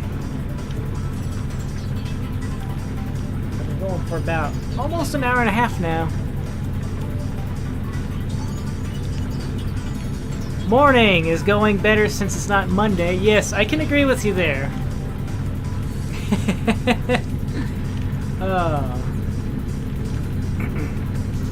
Yes, for my day job, I make sure that my bosses know I don't work Mondays and I don't work Fridays. Which is fine by them because that means they get me all weekend. Weekends usually are busiest time frame anyways. And nobody wants to work the weekend. Nobody wants to work the weekend.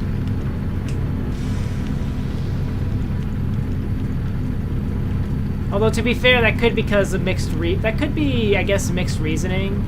Because you mean you got people who are probably like taking schooling and stuff. Like maybe they're taking college and university lessons and stuff. So they got the Monday through Friday thing on top of whatever time they spare for working.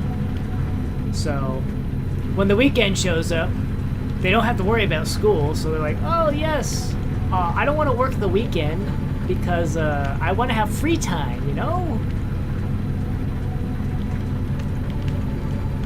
Whereas me, I'm just like, just give me my Mondays off because that's just... Every single time I think about it, it's like, I don't want to work Mondays. I hate working on Mondays.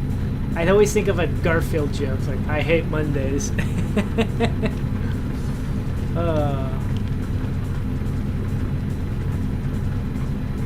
And I don't like working Fridays because I want to use Friday to recuperate myself to prepare for the and then exit right. Working on Saturday and Sunday. We've arrived in Spokane. And now we need to pull off so that way we can start our northward journey to why are you guys just sitting there? There's nobody coming.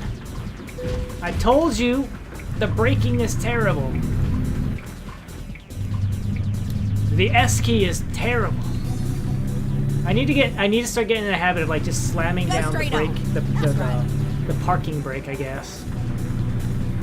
If I need to really stop. No damage to the cargo though. That's nice.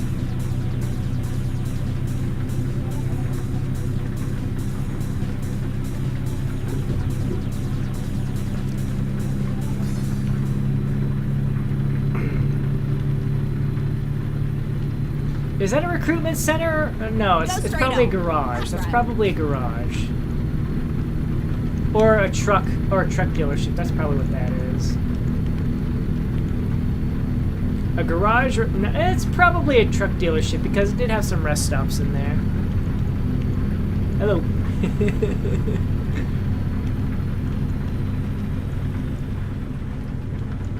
Whee! Oh, brake.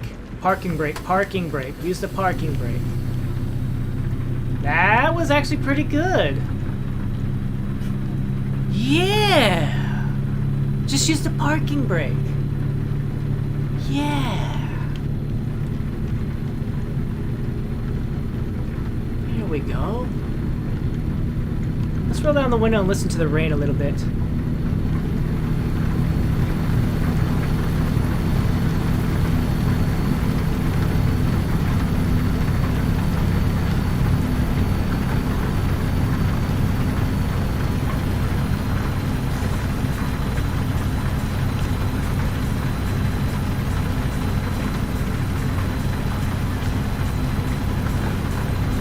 It was actually raining a couple days ago for me, and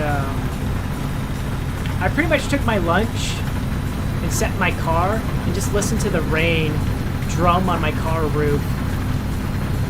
It was very relaxing. if I had the ability to, knowing that it wouldn't actually get the interior of my car wet, I would have rolled down the windows and just kind of like taken in like the nice smell of the moisture of the rain, just like freshness. It's so nice at times.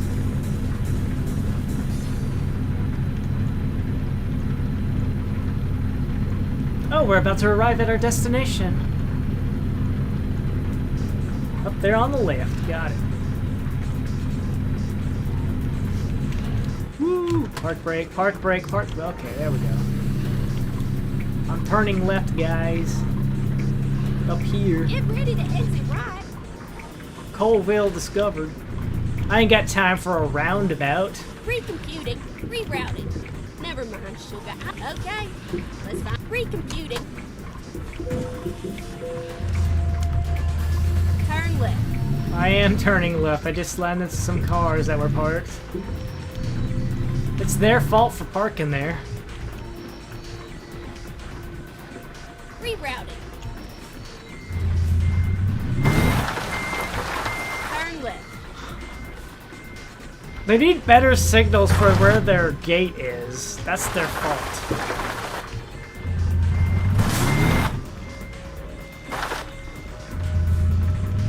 Cargo's here.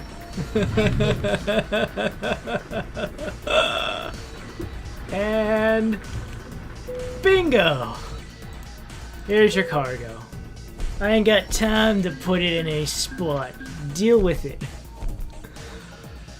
Level 25? I'm instructor level? What? I guess we're gonna take fragile cargo because that's the only thing left other than fuel economy.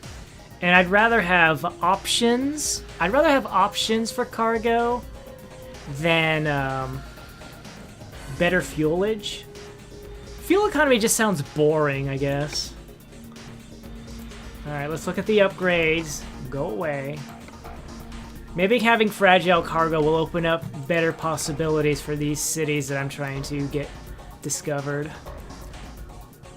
Alright, Grand Coulee.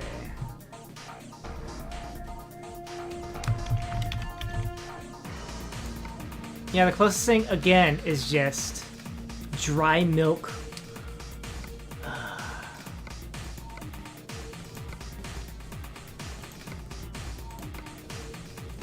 Alright. Huge construction or turnkey house destruction. They both pretty much offer the same amount.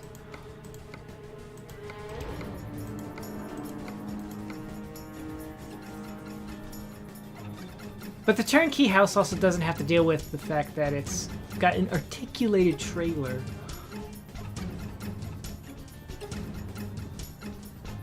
We're gonna go with the turnkey house because it gives me more money, I guess. It gives me $15 extra. $15 extra, please. Thank you.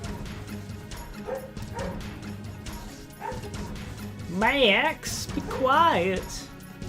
Push.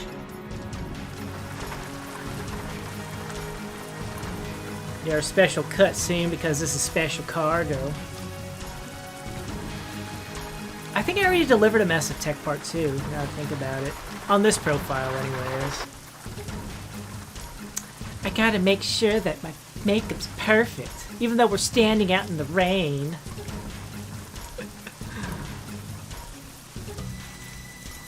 Oh my goodness. And now we gotta go slow. Thank you for the rules of the road. Ready to roll.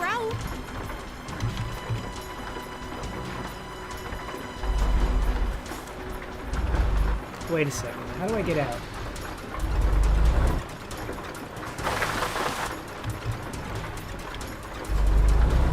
Please tell me you take into account that I need to get out of this place. Please. I'm so nervous.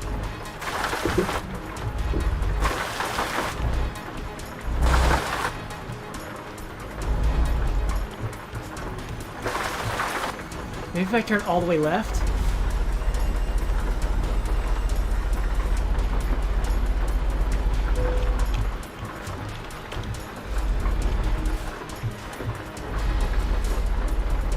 Come on, come on, come on!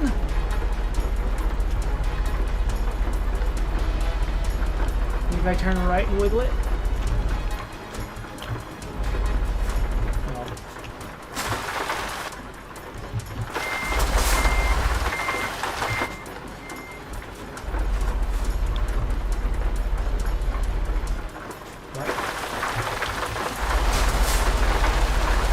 What? What am I stuck on?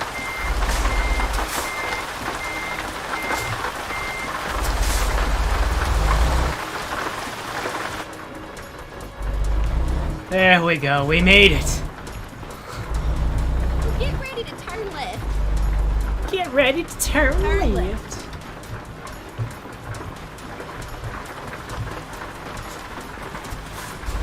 For a second there, I thought that was a guy running out in front of my car. My truck. Like, what are you doing? What are you doing? Will I get run over by a truck and a house? Get ready to turn left. 3-hour drive.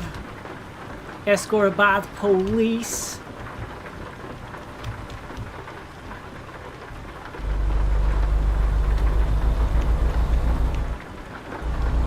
Wait a second.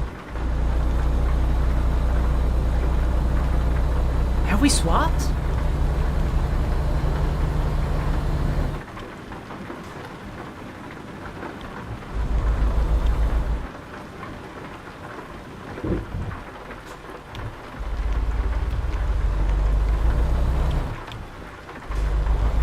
I'm just taking both lanes. Go straight on. That's right.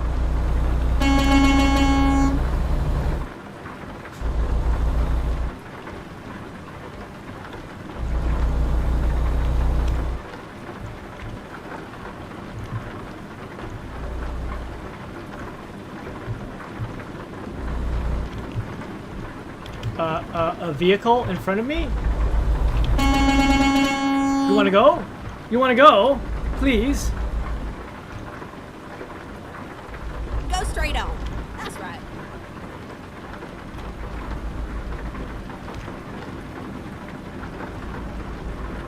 I mean, the rain's not Keep helping right. any. And then turn right. I think we might have swapped over to Diablo 2 soundtrack, though. Turn right.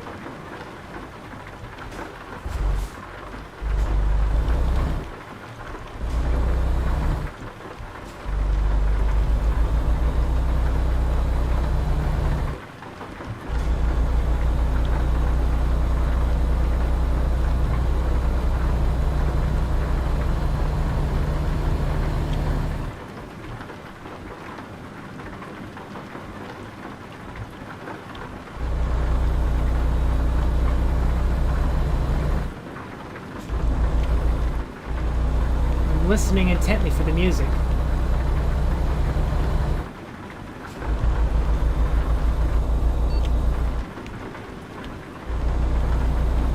Well, come on over, dude. Just go for it. I'll adjust. I keep left there.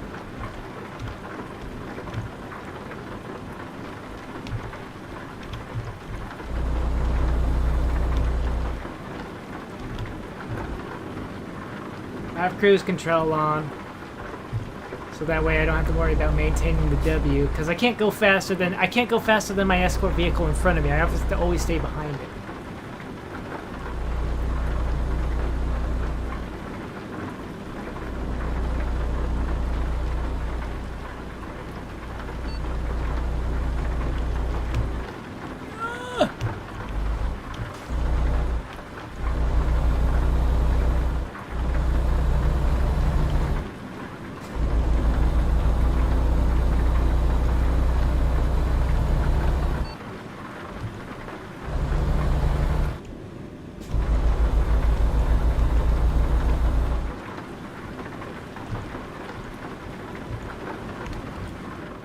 Pardon.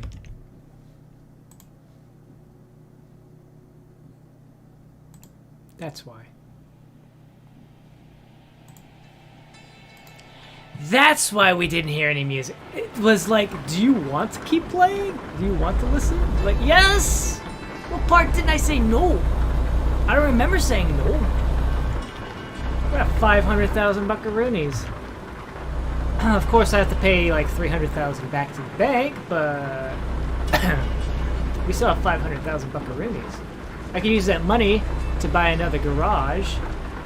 But first, I have to buy a truck to go to a garage to buy the garage, and then we can upgrade the garage to hire more drivers to make more money to buy more garages, to upgrade the garages to hire more drivers and buy more trucks to get more money to buy more garages in order to buy more trucks to get more drivers to buy more garages, and so forth until we conquer all of the cargo industry in America. And then exit right. Oh. I was wondering why I didn't hear any music. I was like, listening very intently. I don't hear any music. So let me go investigate.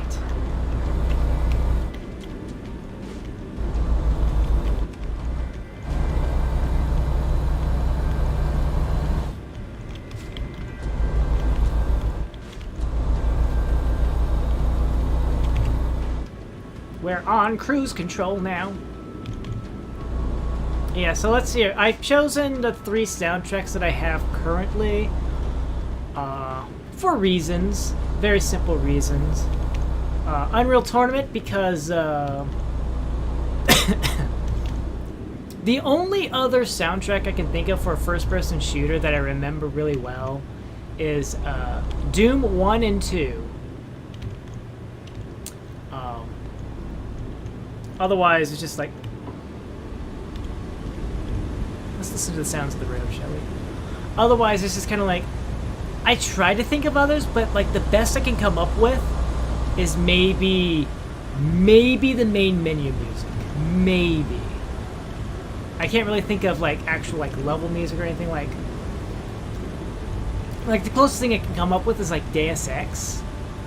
I can think of the main menu music, and the only other thing I can think of is like just some generic level exploration music.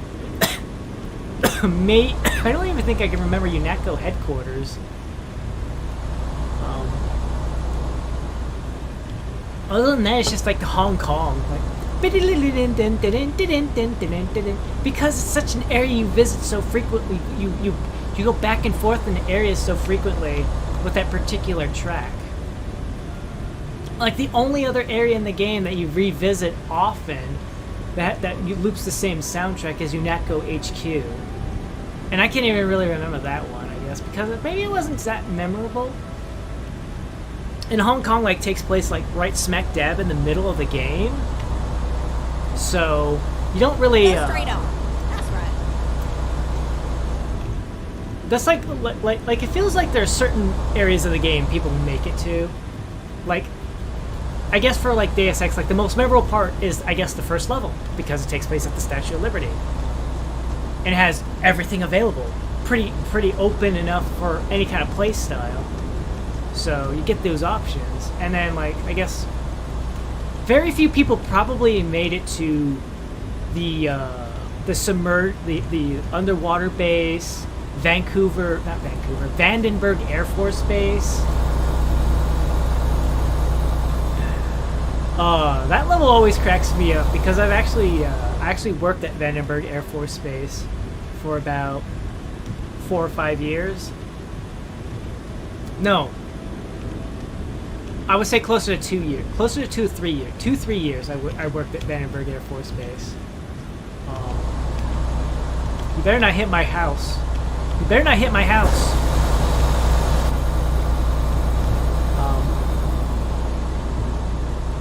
Or even Area 51. How many people know that Area 51 is like the final level of Deus Ex? Plot spoiler! Area 51 is the last level of Deus Ex. I'm gonna roll the window back up. Yeah, I can't really think of too many like music tracks from Deus Ex.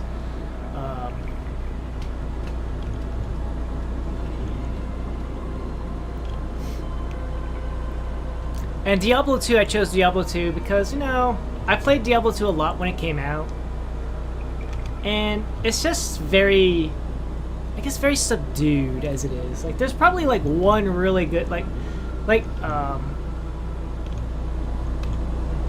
anything that reminisces of the Tristram theme from Diablo 1. There you go. That's probably the most upbeat thing, I want to say. The most memorable track. I'm sure if I listened to it long enough, I could remember more, but... And StarCraft, I chose StarCraft because, oh, it's such a banging soundtrack. I think I was going to also add in, Warcraft 3 because I used to listen to that. I had an MP3 player when I was in high school, and I had the entire Warcraft 3 soundtrack on it. And whenever I was on the bus going to and from school, or even just like waiting for the bus to show up, I would have my MP3 player playing. I would just be listening to the Warcraft 3 soundtrack because that's what I was playing at the time. Oh my goodness, this turn is gonna kill me. This turn is gonna kill me.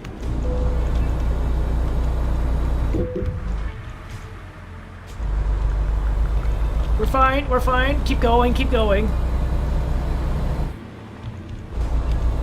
I tried listening to some other soundtracks, and it's just kind of like... I guess I could put in the Doom one, but... And I mean like the classic Ultimate Doom and Doom 2 Hell on Earth, those soundtracks. Like, I was trying to listen to,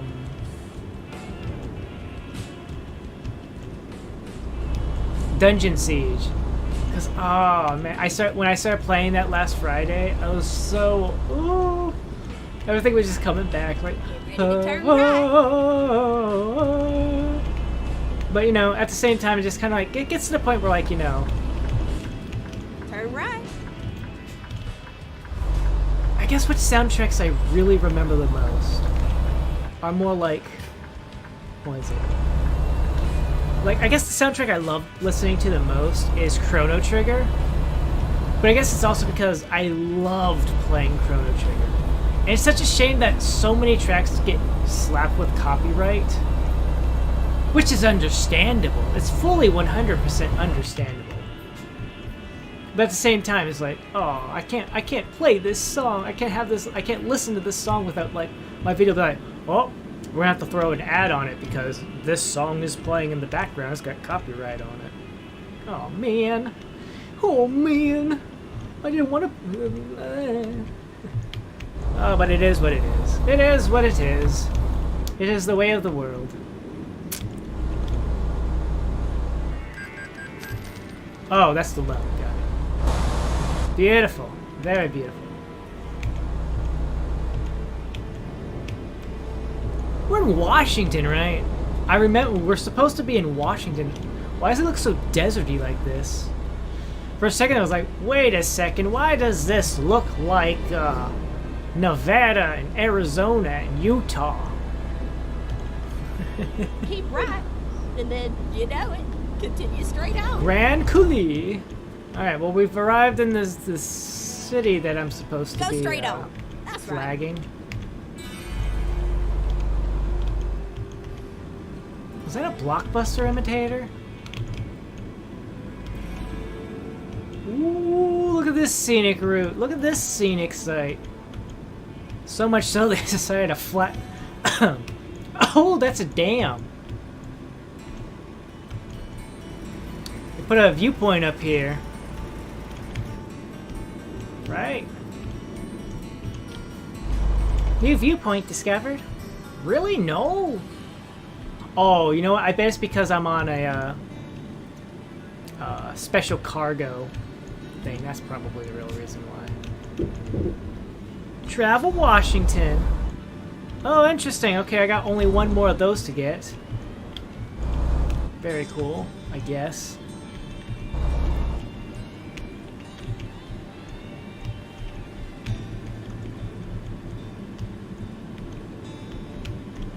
I wonder if it's something else I just happen to drive by while delivering cargo, if it's going to be something else. Look at that! Look at that! Whoa!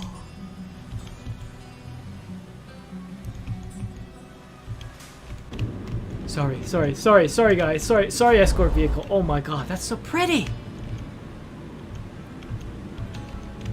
I'm glad I actually get. I guess I'm kind of glad I decided to do this thing because I wouldn't have seen that unless I did this. I mean, I've had to do it eventually because one of the achievements is do all the special cargo routes. Do all the special cargo routes that are currently in the game. And I guess they always update it whenever you get new DLC or whatever. I mean, I would have seen this one anyways. Oh my god, look at that. Look at that. Sorry, I'm just marveling. Marveling.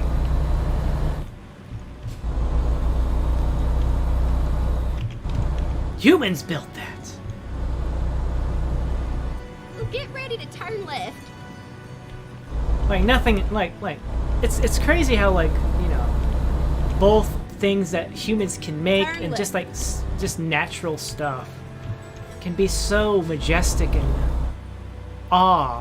breathtaking in terms of like what you're looking at. Should I not go in there? Should I not go in that way? Oh, there's an entrance over here as well. Got it. Yeah, escort vehicle, you want to go? This is where it ends, sugar. Thank you for getting out of my way. Appreciate it.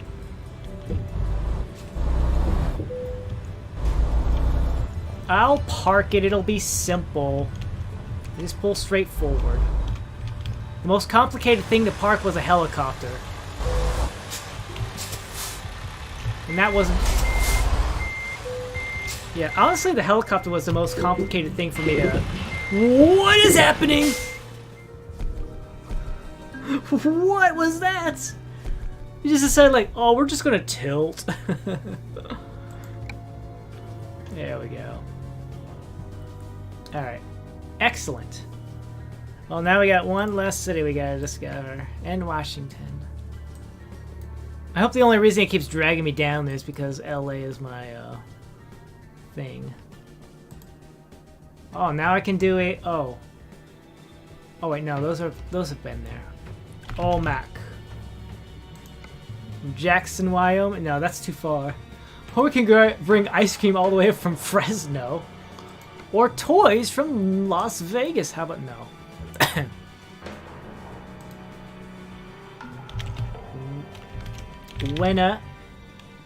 Wenatchee. From Everett. Oh, we can do that one. That'll be easy. Log harvester. Sure.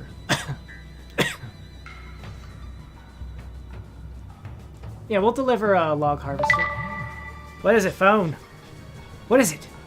What you got? What is it? What you got?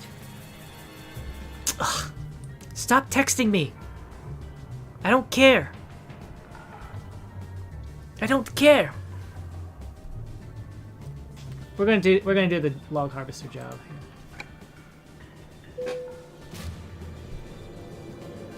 Snake River Plain in Idaho. That's really pretty looking. Very cool. Alright. I discovered a new viewpoint. What? Get the job done. Wait a second, is that the one over here in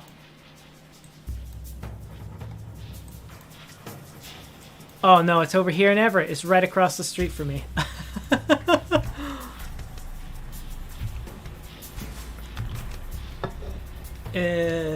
3 hours. We shouldn't have to worry about lights. Oh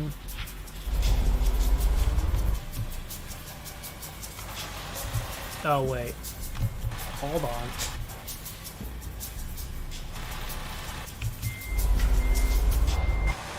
Back that up, actually.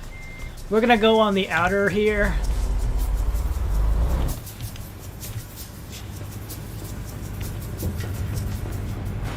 Finding a new route.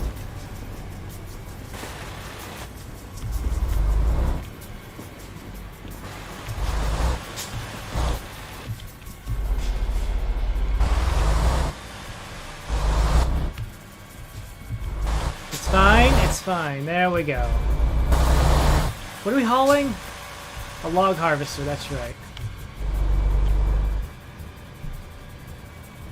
Got it. Okay.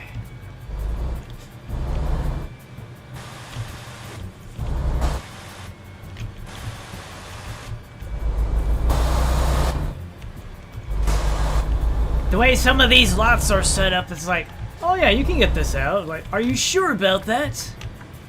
Because it doesn't feel that way to me. Sure don't feel that way to me. Ugh. Alright, 3 hours to deliver this. Where are we going again? I forgot. Wenatchee. Well, get ready to turn left. At least they made sure to give me a full tank of gas. Turn left. And then keep left. I've been here Keep before. left. And then turn left.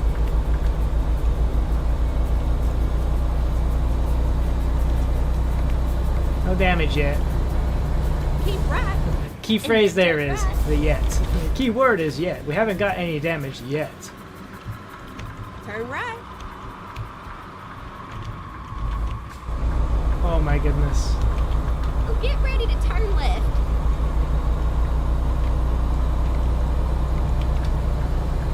Turn left.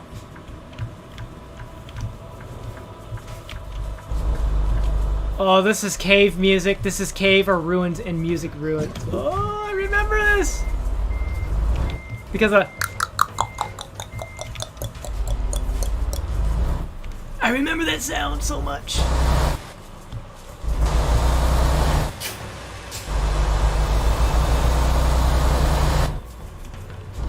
Oh good, we just go straight.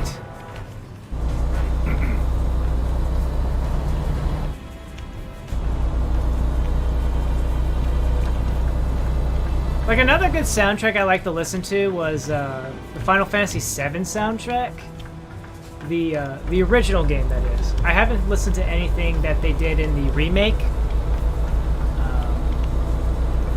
but when I used to play when I played Terraria, I was trying to get all the achievements for that game, and killing the moon and going on the grand adventurous quest of killing the Moon Lord. I listened to that. I had that soundtrack playing in my background. I had that as background noise for myself, and I thought it was fine because, you know, I wasn't recording or doing anything. The whole playing Terraria and beating it and not unlocking all the achievements. Back then, that was more of a personal thing because I can't tell you what my mindset was during that time frame when I was doing that. But it was probably something along the lines of, like, I don't want to record. I just want to do this and knock it out. And not have to get bogged down by, oh, every 10 minutes or so I gotta stop. Hold on. Let me stop the video. Let me go ahead and, let me stop the video, stop recording it, let me start recording a new video every 10 minutes, you know, explain to out loud. It would have been a very, I want to say very passive experience, because most of it was like just me listening to music, figuring out what the next step was, all that kind of stuff, you know. I'd be swapping back and forth between the game and looking at notes and stuff. I'd have so many browser tabs open, like, okay, what's the next step, what do I need to do next, that kind of thing. Oh, for a second I got spooked. I thought I saw the lighting there on the white part of this tunnel here. I thought for some reason I was thinking, like, is that foam from a waterfall? Gabe, you gonna detour me? And I was looking at my map like, oh, where am I going? Where am I going? Yeah, I was basically like trying to figure out, like, okay, what do I need to do? What's the next step? Where do I need to go? What kind of gear what kind of minerals do I need to mine up in order to, blah blah, what kind of new materials do I need in order to make a new potion, in order to best optimize my ability to defeat the next boss, that kind of stuff. All the while, Final Fantasy VII soundtrack is just playing in the background. Ah, and you know what really sucks?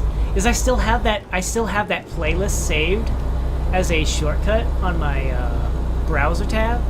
I was like, you know what? When I was playing on my other Truck Sim profile, I was like, you know what? I'm gonna play some Truck Sim and I'll listen to Final Fantasy soundtrack again. And I pulled it up and it's like threefold. First, the playlist no longer existed because it was deleted. Second of all, all the videos part of the soundtrack were deleted. And third of all, because the person the YouTube channel that had hosted the videos and the playlist was deleted. I was like, oh man. To me it really sucked. It sucks. Because I had found the perfect, because, you know, sometimes it's like a weird balance. You gotta find something that's just, it's the music. It's just the music. It's not gonna be somebody popping. It's like, oh, hey there. I'm just letting you know this is my YouTube channel. Could you like, comment, and subscribe, and blah, blah, blah. It's just, people are like, you know, I really like the music. Let me just post up a whole bunch of videos or whatever. Playlist of the entire soundtrack. Enjoy. With like a little simple image, like, here's the splash art of the main menu of the game, or here's the promotional art, or here's the box art. Just to let you know, this is what you're listening to. And it was really cool. And just have it all gone. And it sucks too, because it reminds me of another channel that I used to visit a lot. And it was nothing but like Nintendo, Super Nintendo, Sega Genesis, soundtracks from all games of that particular era and time frame. And that YouTube channel is gone too.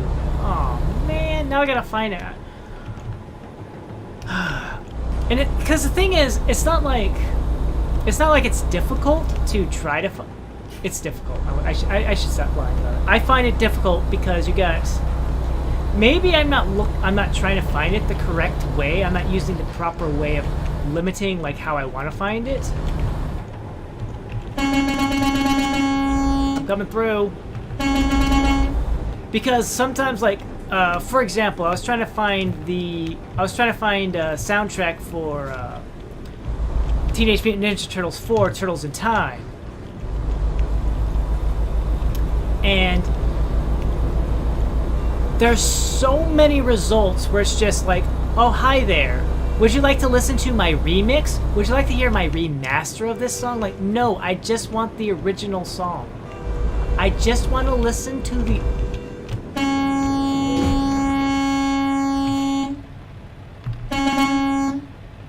Why are you turning here? You could have pulled and turned back there.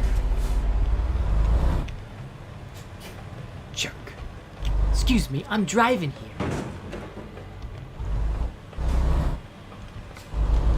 No damage to cargoes, you're lucky.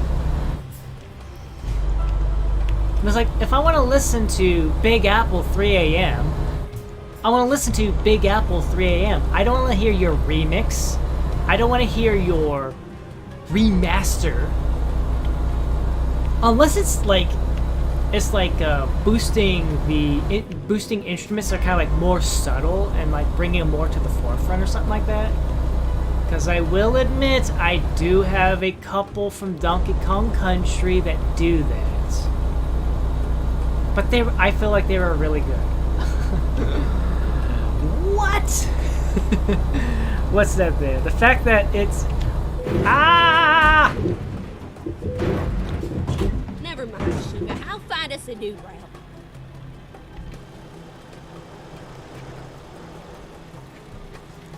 The fact that it was all trucks there.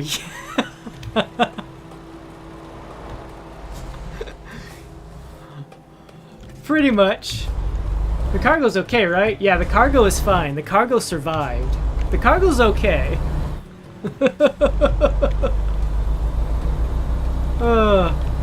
Hey, we're 47 minutes out.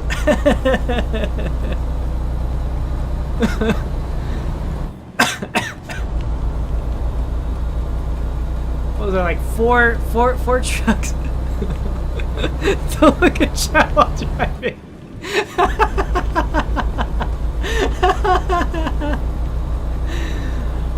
Oh, I look away for 5 seconds and everything goes horribly wrong. I do find that amusing because I was noticing it when I was putting together that Rage compilation. When I was by myself, when I'm by myself and stuff like that happens, I look away for 5 seconds. I glance away to look at something. Something distracts me, or I'm looking at something so that way I can keep a chit-chat going. And something bad happens, like, what? Why is this happening? How did this happen? But if it's like there's an audience, for some reason, I'm just like, oh, haha, how funny, how silly, I goofed. I look away for 5 seconds, I do all this massive damage. It's fine, it's fine. It's weird how that happens.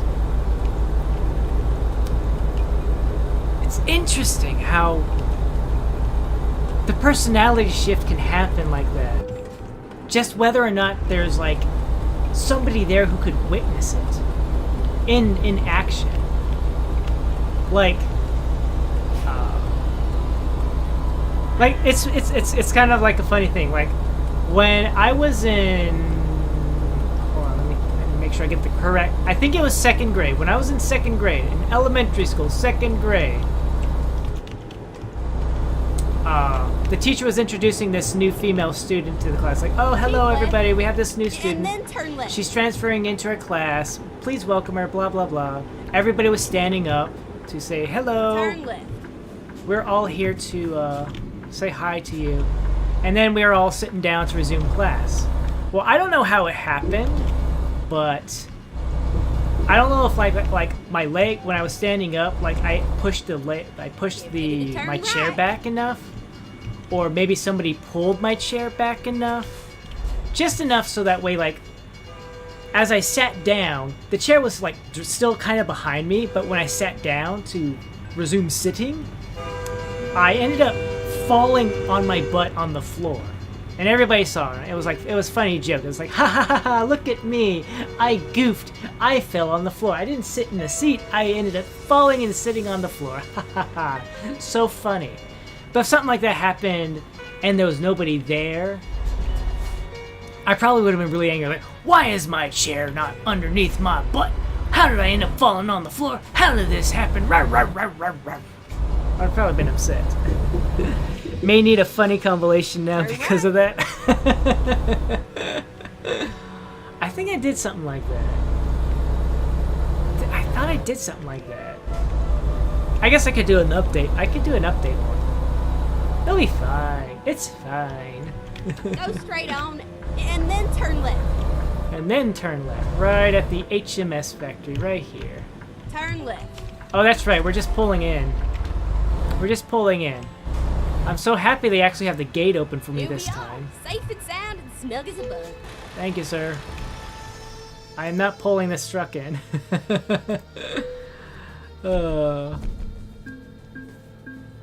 No damage to the cargo. Yes, the truck is like 22% damage, but it's fine. The cargo's more important than the truck, right? Seattle to Everett. Vegas to Prim. Alright, where are we going next? Let's see if OMAC has anything new. OMAC, you have anything new? Butter. That's too far still. How about Bellingham? Paper from Longview? Oh, we could go. Oh, we could stop by OMAC. We might do that. What about Eugene? No. All-terrain crane.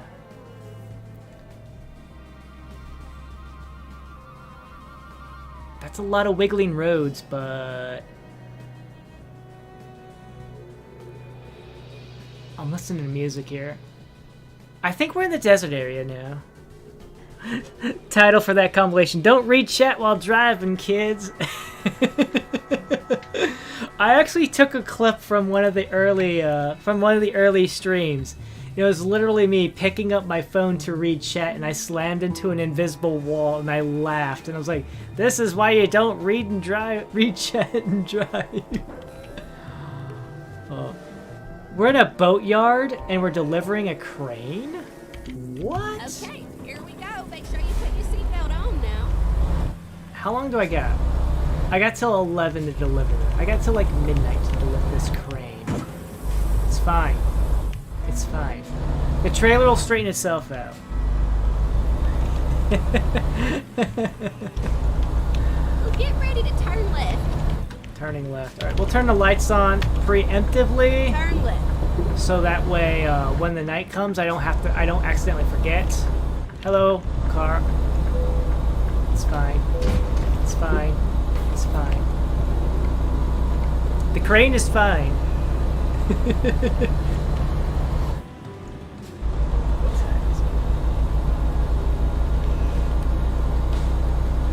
I think we're like 2.5 hours in the stream now, right? I need to refresh my beverage. Oh, we're definitely in we're definitely in Act 2 of Diablo.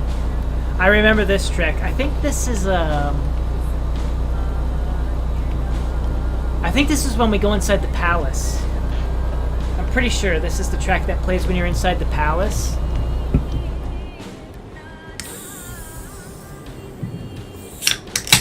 You're inside the palace because the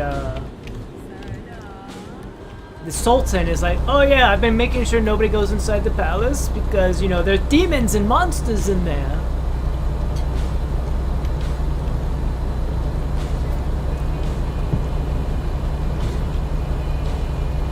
And I think at the very bottom of the palace that leads to the thing that allows you to go inside the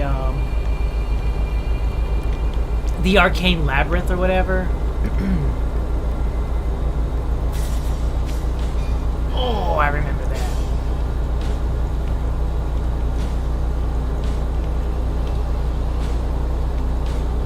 I mean, Act 2 didn't have like the nice, lush oasis areas as the desert level in Diablo 3, but I do prefer the story of Act 2 more, because at least you didn't have to deal with the whole ness, I want to say. There's a bit of ness. We're gonna go this way. I ain't using your roundabout the way you want me to use it. Recomputing. Rerouting. This is fine. We'll go this way.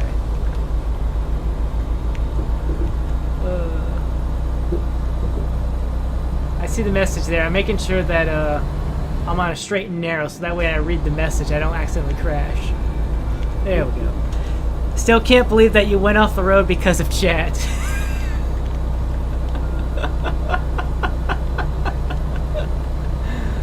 Go straight on. It's okay. I'm not blaming chat. That's my own fault.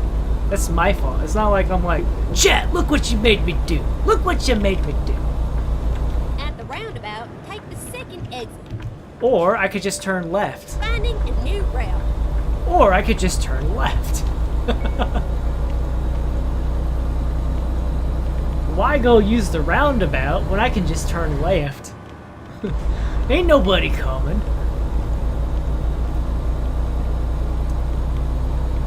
I could easily picture other streamers and being like, look at what you did, chat.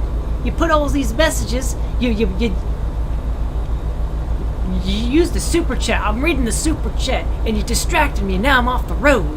How dare you? It's your fault, chat. And chat's like, ha ha ha. No, this is your fault. You took the time to read the chat. Oh, what happened here? What happened here? Ran into the barrier, huh? Weren't paying attention to the road, were ya? You think you're so smart. Oh, I can multitask. I can text and drive. Oh my goodness. Well, I think we're now on the tricky road here. Omac, 92 miles. Not Bellingham, though. Bellingham was one out on that side.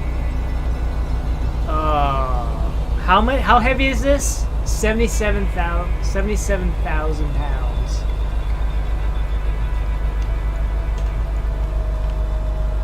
Martin leveled up. Excellent. I think I have everybody on long distance skill up. Because much like yourself, your drivers gain more experience the farther out they go.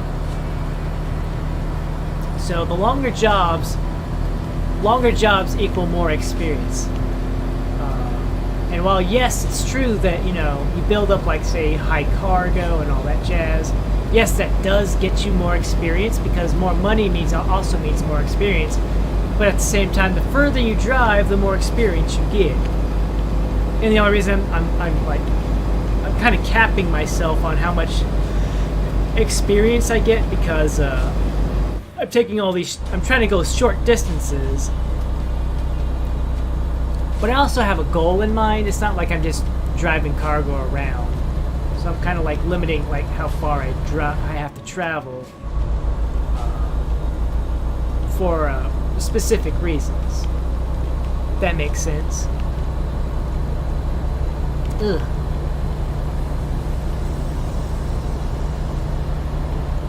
I'll hear these familiar tracks like, oh, I remember where we are in the game. Speaking of the Diablo 2,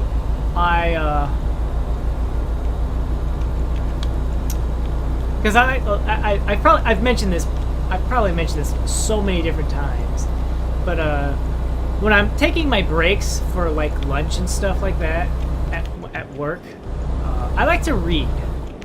There used to be a time when I would bring my 3DS to work, but that was when I was at my previous position, which would allow me to carefully stash it in locations that nobody has any business being and touching my stuff. But my current position doesn't quite allow that as much. So I've kind of swapped over to reading because I can keep my books in my car and be more comfortable about it because it doesn't matter if it's raining or if it's hot or if it's freezing cold. It's not going to affect the book as much as, say, the electronics that run a 3DS. But books don't require you to recharge the battery quite like a 3DS requires you to recharge the battery. So, I started reading one of my favorite, because there's a phase when I would buy, I would probably still buy books related to gaming material, but I would buy books for Diablo and the Warcraft universe and the StarCraft universe, just for like some added flavor and lore. And I would honestly, the Diablo books are kind of hit or miss. Like I feel like most of the books are I'll read them and you know, I don't really like this one. And a lot of Diablo books are like that. But there is one book I love reading, and that is the Kingdom of Shadow. I really love it. Not many people like Richard A. Neck's writing style or whatever. It's like, I'm not going to argue with that. I'm not going to argue with that. Some of his books I can read, some of his books like one and done. But I really love Kingdom of Shadow. And I can't rightly place why I love it. Like, from the other books of the Diablo series, Legacy of Blood, I don't like it because I can Get ready to turn left. I can tell you specifically, I don't like the necromancer in that book. I don't like the fact that she is she feels really incompetent at her job. I really don't like how she comes off as incompetent.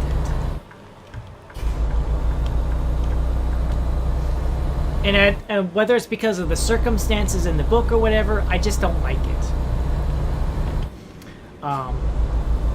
And the main character, his ordeals, I don't. It's very in my opinion.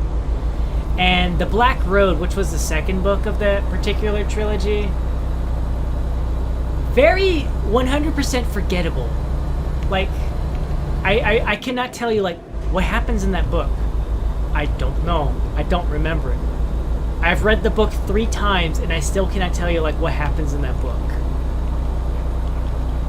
Like, I remember the ending more than I remember anything about the book itself. Like, the ending is like, oh yes, I have inherited this power, but because it's a power of evil, I will just ignore it. I will pretend it doesn't exist.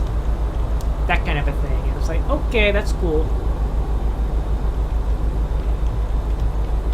But the Kingdom of Shadow, like the quest and the adventure and everything that happens in it, like, a lot of people really like the Necromancer. I guess they really enjoyed the Necromancer because they made a sequel for him, Moon of the Spider. And, like, I really, like, it's not so much, I don't care for the Necromancer. His name is Zale. Omak, yes, we discovered it. We don't longer have to worry about discovering Omak anymore.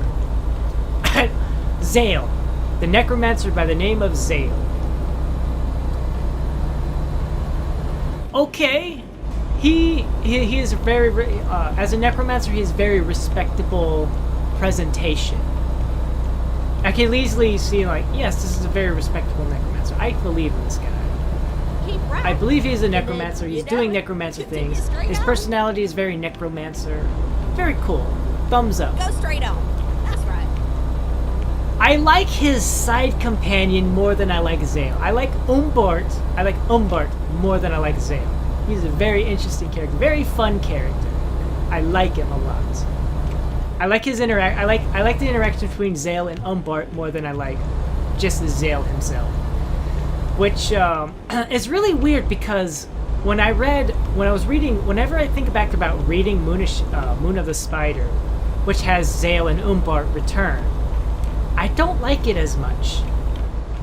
Maybe it's because of the scenario, maybe it's because of different things going on, but I don't really much care. I would rather reread, I will reread Kingdom of Shadow more than I would ever reread Moon of the Spider. I don't know. It is what it is. Hold on here. I see you've written something there, cutie. Wait, what were we talking about? I'm talking about books. I'm talking about books. I'm talking about novelizations of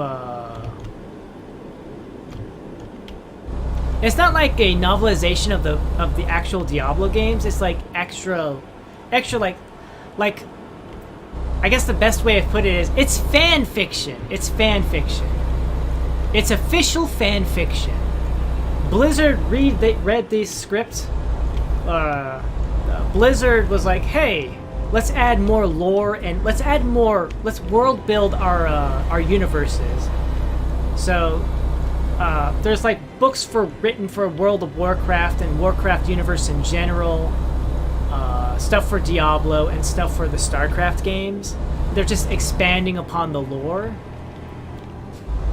And I was just explaining, like, for the Diablo series, expanding upon the lore and world building of Diablo games.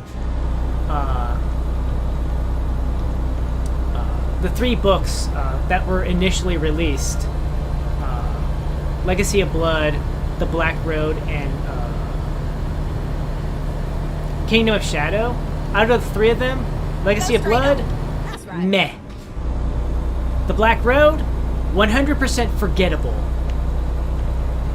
Kingdom of Shadow, awesome book. I really love that book. I really love the plot and the characters in Kingdom of Shadow are mwah, I love it. I love rereading Kingdom of Shadow. It doesn't matter how many times I can reread it, I will love it. It is, I guess it is the equivalent of rereading Jurassic Park, in my opinion. I have reread Jurassic Park so many times that my book, my copy of Jurassic Park is falling apart.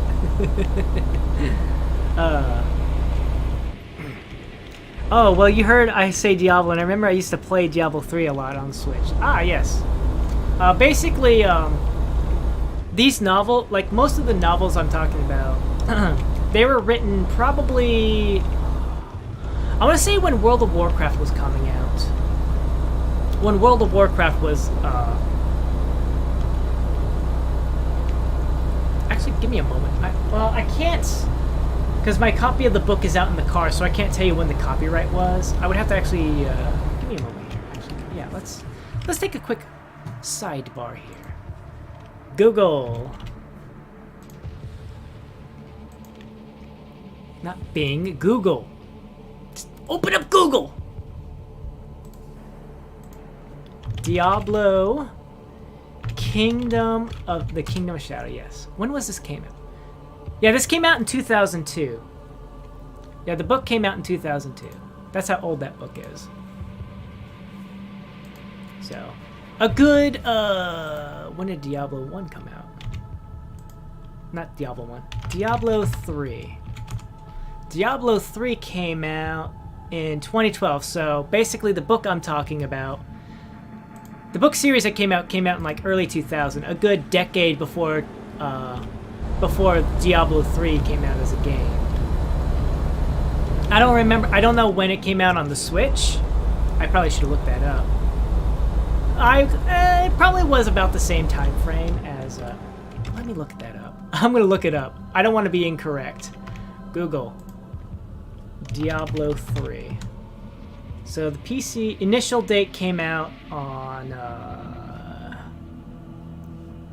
Diablo 3 came out in 2012. Switch release date. Yeah, when it came out on the Switch.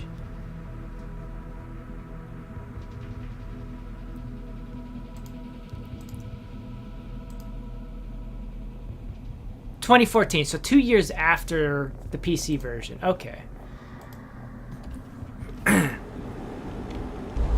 Yeah, I played Diablo 3 on PC, so I had a good 2-year head start ahead of you. if you were under the implication that you played it when it came out immediately on the Switch, but yeah, yeah, the book I'm talking about came out in 2002. Was I? No, I probably bought it in 2006 though, because I'm pretty sure. I'm pretty sure I bought it in 2006 because I didn't really start building up my book collection until then. Because prior to 2004, most of the books I owned were pretty much stuff that my family bought me. And I would have to say like 99% of my book collection at that time frame was Goosebump books. Yeah, basically, this was just, as I say, it was like kind of flesh out the world building of the Diablo universe. When Diablo 3 came out, I'm pretty sure they were like, oh, the Book of Cain, and it was probably just like little what happened between Diablo 2 and Diablo 3 kind of stuff. So, and it kind of probably focused more on actual in-game characters, like what was her name, Leliana or something like Leia. What was her name? Leliana, Leia. It started with an L. That's all I remember. The girl that Deckard Cain adopted.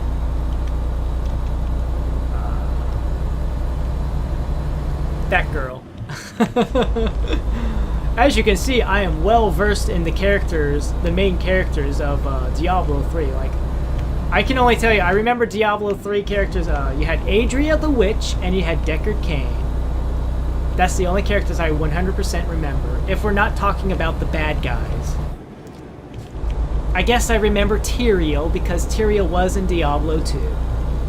Tyrael the Angel.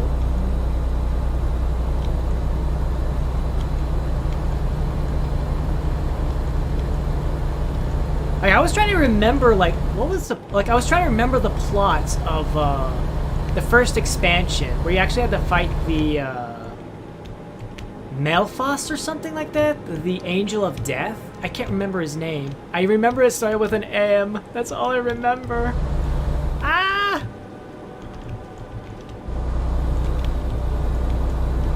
Honestly, I remember more about, like, how... I was remembering more how dumb the plot of Diablo 3 is. With the sin, like, oh, you have the Lord of Lies. He did a very bad job at lying. Oh, you have the Lord of Sin, who is supposed to be a tactical genius or whatever. Hey guys, I'm gonna be over here.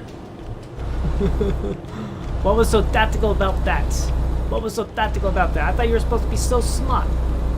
Not.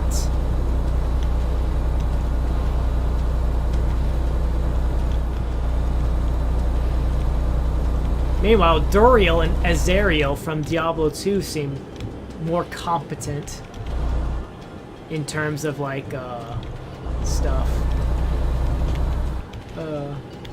I see your message there. Give me just a moment. We're on some tricky roads here. I mean, I guess I could pause, but... Get ready to turn left. Get ready to turn left. Turn left. I'm turning left. It's not like I could turn right here, you know.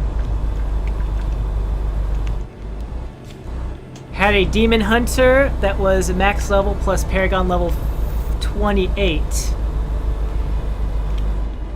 I was a Demon Hunter that focused more on attack damage and attack speed. Oh, very cool. I used to, what did I main? My first character was a wizard. I played a wizard at first. I also played... Honestly, I feel like I mostly played wizard and witch doctor. I had a Demon Hunter, but I think I only did it... I only made a Demon Hunter, a monk, and a barbarian just for clearing the story mode and seeing like what their responses is to characters. I don't even remember if I don't think I actually cleared the game as a barbarian. I think I reached Act 3 and I was like, I'm done playing as a barbarian. I'm gonna go back and playing as characters I'm having fun with. Get ready to turn right. I fully cleared it as monk though. I was really having fun as playing as a monk. But I think I mostly, I think the Plague Doctor was the one I had the highest prestige level on. I couldn't tell you what it was. I think it might have been 50 something. I really didn't like, I wasn't into the whole prestiging and going on higher and higher difficulties. I was more like, I just want to play the game and have fun.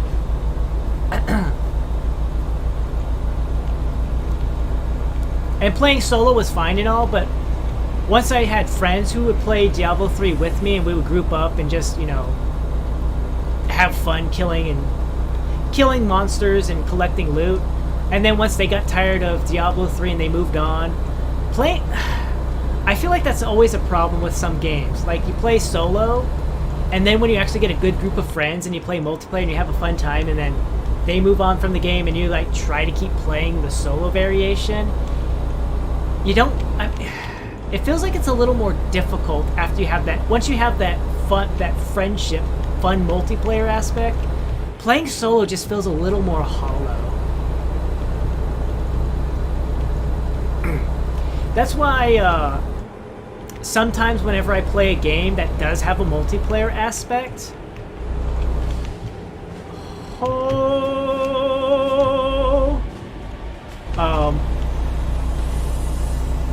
like, it has, like, a solid single player, but it has a multiplayer aspect. I tend to, like, try to stick more to the solo experience instead of, like, trying to do the multiplayer part, because I know that people have tried, why don't you play convoy mode in Truck Sim? Why don't you do convoy mode? It's like, A, if I'm going to do convoy mode, I would probably do it with Lego Gorn, and B, I don't want to play convoy mode and get like, oh, this is so fun, and then go back to the single player experience and be like, it just doesn't feel the same now that I've played multiplayer. It just doesn't feel the same. Like, I feel like when I have a good groove going with like a single player experience, and then I do the multiplayer experience and it has such, and you get the social and the fun from that, going back to single player just, I don't like it when it happens.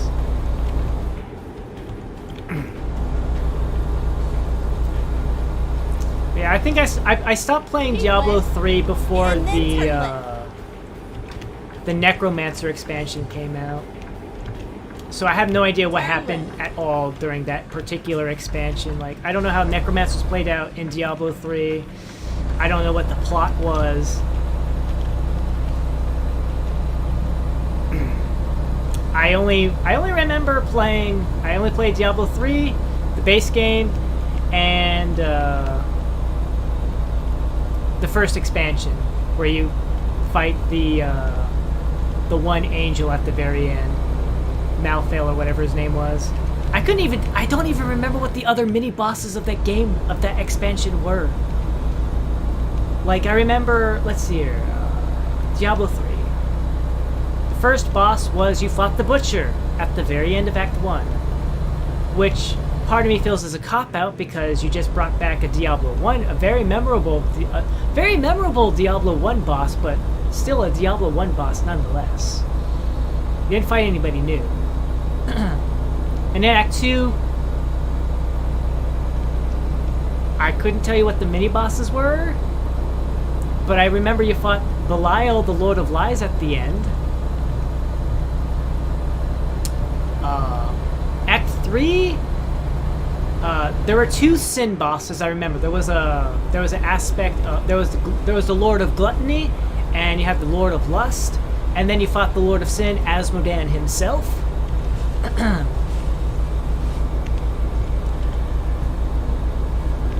I will say that the most awesome part of Act 3 was that long bridge you took that transferred from Mount Ariat all the way to like the hellish landscape. I love that. That was amazing.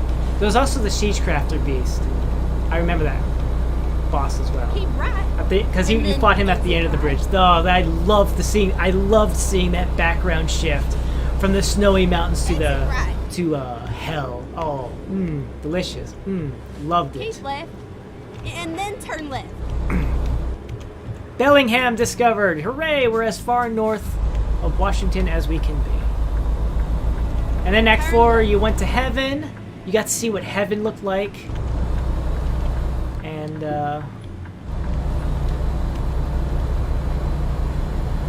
I remember you fought Iswal, which was kind of funny because you fight Iswal, I think in Diablo 2 and maybe Diablo 1, depending on how depending on what quest you were given in Diablo 1. Because Diablo 1 would give you random quests. It wouldn't give you every single quest available. Right. You just And then turn right. had random stuff happen. Sometimes you fought the Butcher, sometimes you had to deal with the poison water supply. Sometimes you dealt with the Butcher and the poison water supply, but you didn't fight the Skeleton King. That's right, the Skeleton King! Act 1 had the Skeleton King as well. Act 1 was really all about, remember this boss from Diablo 1? Remember this boss from Diablo 1? Would you like to fight him again? Get ready to turn left. Ah, yes. Honestly, Diablo was actually the hardest boss for you? Turn left. Let me think about that. I'm trying to remember. Turn right.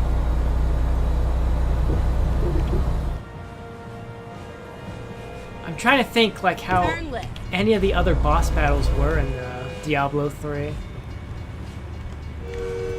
Oh, we're delivering a crane. We started in a sea horizon, and we're going to another sea horizon. Interesting. Interbusiness cargo transfer. Cool. I mean, it makes sense. It's all over now. Let me drop this off. There we go. Master 2 difficulty. Okay. I'm just kind of thinking of, I'm trying to think of, like, similar difficulties. I'm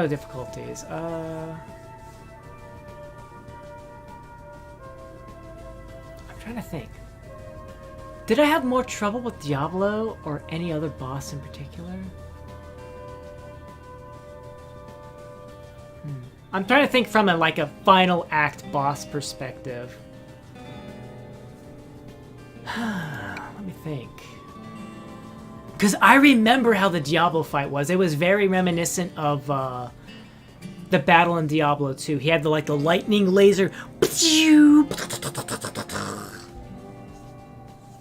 But But then they added some new stuff because you had that second phase where you had to fight off evil clones of yourself. I do remember that part. Hold on, I'll be right back.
hello again. Sorry about that. We had a baby snapping turtle walking across our driveway. So I decided, hey, you know what? Why don't I get a couple snapshots of let me take a couple snapshots of that thing, and maybe I'll share it on the community. Make a community post and share it with you guys. Let's see here. Let me get my phone back here on the charge so it doesn't die. Sorry for that interruption. Let's get back to it. Phone, please charge. I don't need you dying midstream. I can't read chat. Phone, please cooperate. Great.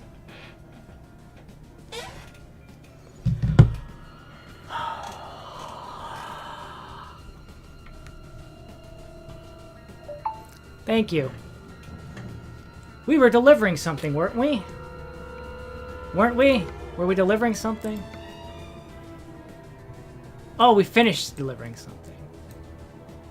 That's right! I remember now. I am remembering now. I was thinking of the Diablo who was the hardest boss for me.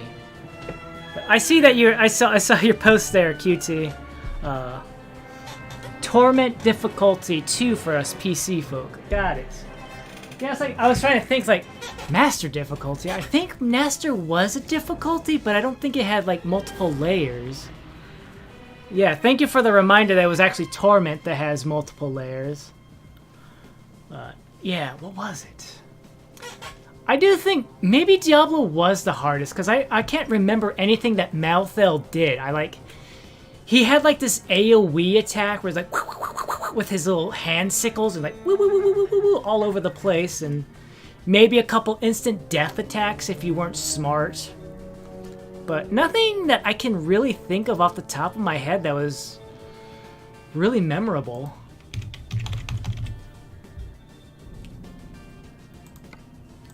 Well, these will still be here, so let me see what Olympia and Tacoma have to offer. Yeah, I think maybe Diablo was the hardest because, like, I guess depending on your what character class and how you're building, and I guess what skills or whatever you're using, because everybody can use everything. I was thinking because I don't mean to be annoying about it, but I remember like Diablo 2 and even Diablo's like you had to be very careful about how you build yourself because you could have a build and you could completely ruin everything and make it a really bad experience in the end. Ugh. Let's see here. We're going to Olympia from Vancouver. We might do that one. Let me see what Tacoma offers. Yeah, we're doing the we'll do the Washington one. Vancouver to Olympia. All right.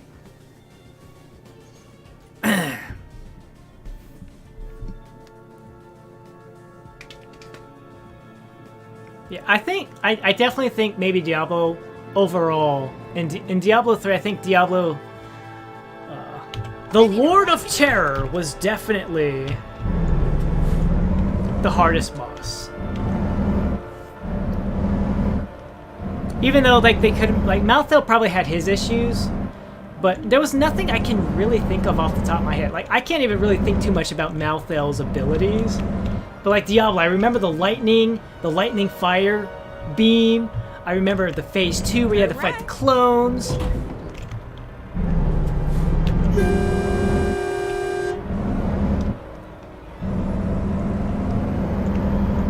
I remember more about the Diablo fight than Malthael.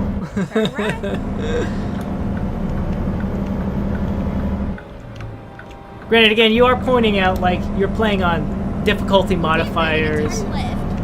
I don't know, like I don't remember if I don't know if I had any difficulty modifiers. I think maybe the furthest I've gone. Again, I had if we're taking in that I might have been prestige level 50, I might have gone to torment level 4. Keep right, and then turn right. I might have farmed on higher torment levels, just like, you know, minions and stuff like that, but bosses, maybe Torment 4. But it's been many years. And then turn left. It's been a long time since I played Diablo itself. Diablo 3 anyways. Turn left. Are you gonna go? Or do you want me to run into you? Never mind, Sugar. I'll find us a new route.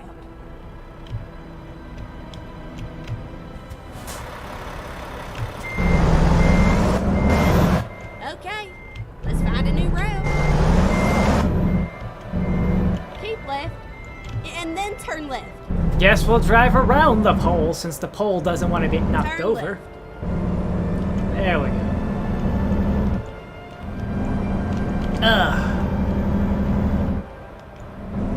And away we go.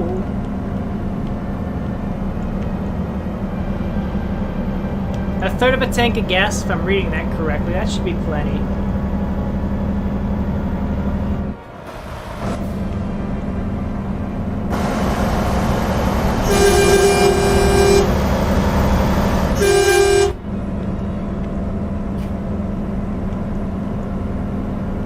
I'm listening correctly. We're probably on Act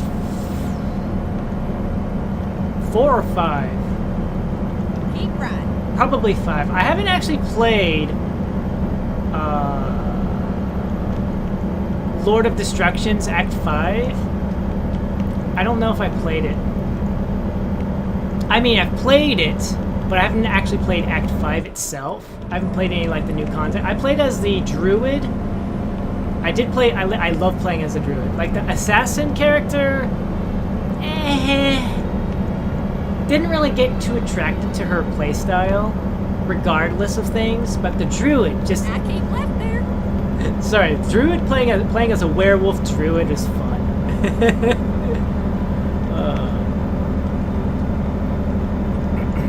Diablo 2, I would say, from my experience, I would have to say Malthus, I think his name, the Lord of Hatred. Lord of Hatred, I hated him. He was probably the most difficult boss for me in Diablo, as far as Diablo 2 is concerned.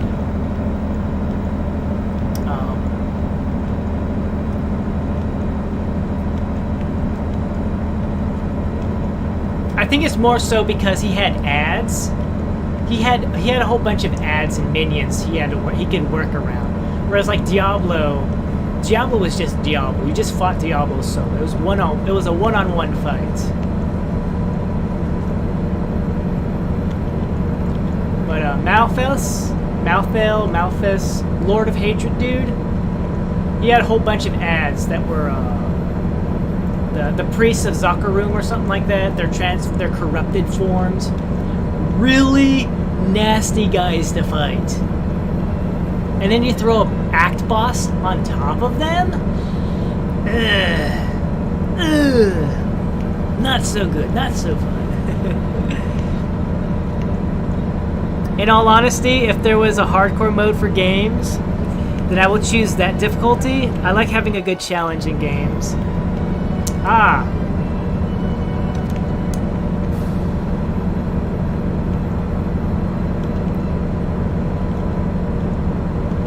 I could see that. I know there's a guy I like to follow. He would play XCOM a lot. And he would always play Iron Man mode. Because he's like, that's the spirit of the game. The spirit of the game is Iron Man mode. You lose people, it's over. There's no loading an old save or anything like that. I can understand that. I have played in Diablo 2. I did play a barbarian in hard mode, in hardcore difficulty. I think, to me, it's like, I don't know. I have this kind of like mindset where I don't like the aspect of putting in a whole lot of work only to like crumple it all up and throw it in the trash can. It's very frustrating to me. Like, on one hand, I could imagine, like, oh my god, imagine making it all the way there on a hardcore character. One life, one shot, getting it done. being a boss. Turn left. I thought we were gonna hit this bus. Like, I could see the absolute thrill of going through it. But for me, it's just like, I don't know. I don't know.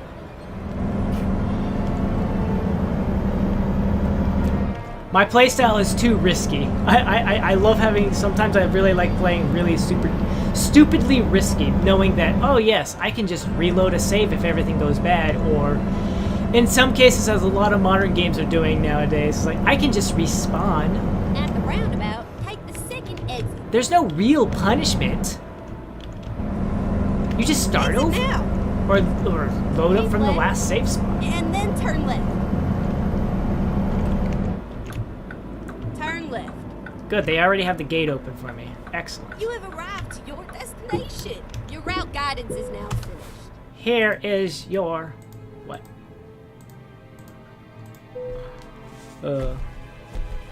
Yeah, I think the furthest I ever got in hardcore mode was, I was a barbarian in Diablo 2, and I think I made it as far as, how far did I make it? I think it was like level 12 or 14, and then I died. It was probably, and it wasn't even to like a boss or anything. I probably died to a,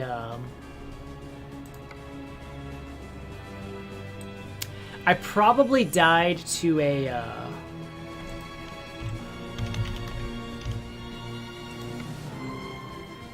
near to there? I could probably do that. I probably died to a champion, a blue named monster. And I probably tell you, it was probably lightning enchanted. I hate lightning enchantment. I hate lightning enchantment and I hate ice enchantment. I hate lightning enchantment because every single time you whack the guy, boosh! All this lightning stuff comes out. And sometimes you can accidentally lock yourself into just continually auto-attacking and just killing yourself that way. I hate that so much. And then the ice enchantment guys, they do little kapoosh, kapoosh, and I hated that too. I'm more of a casual player than anything else. However, I'm also competitive. Yeah, I can be competitive. I don't know. I guess it depends on the given situation.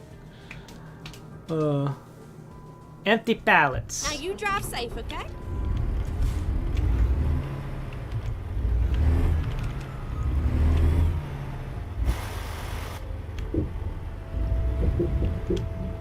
Walbert.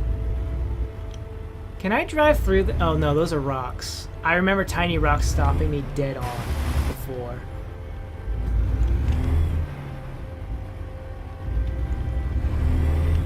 There we go.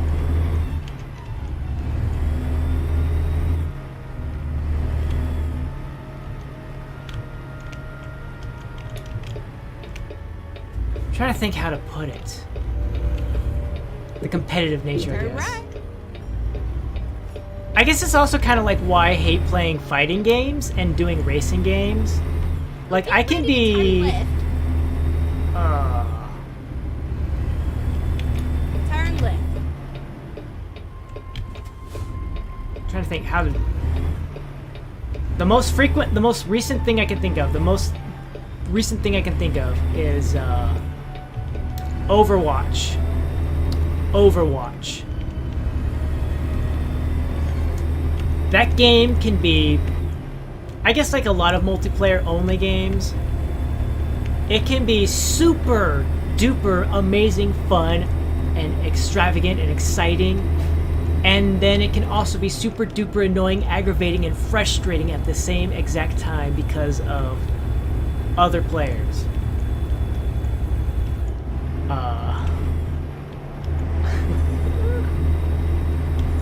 Like, for me, it's the case of, oh, hooray, I got an achievement, uplifting. I crossed the bridge.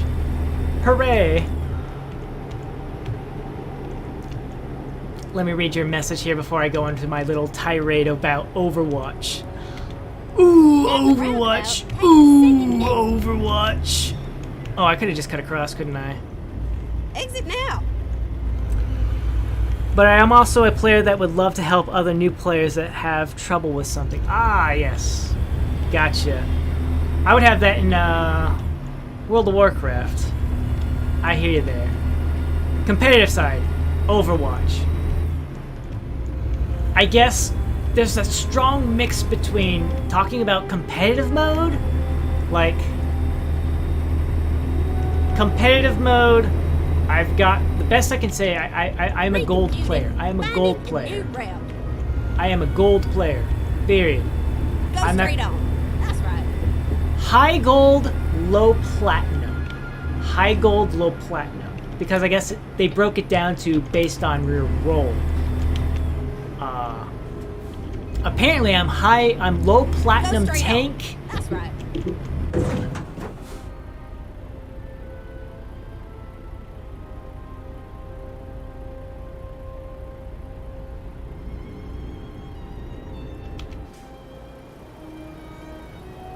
That is one strong fire hydrant.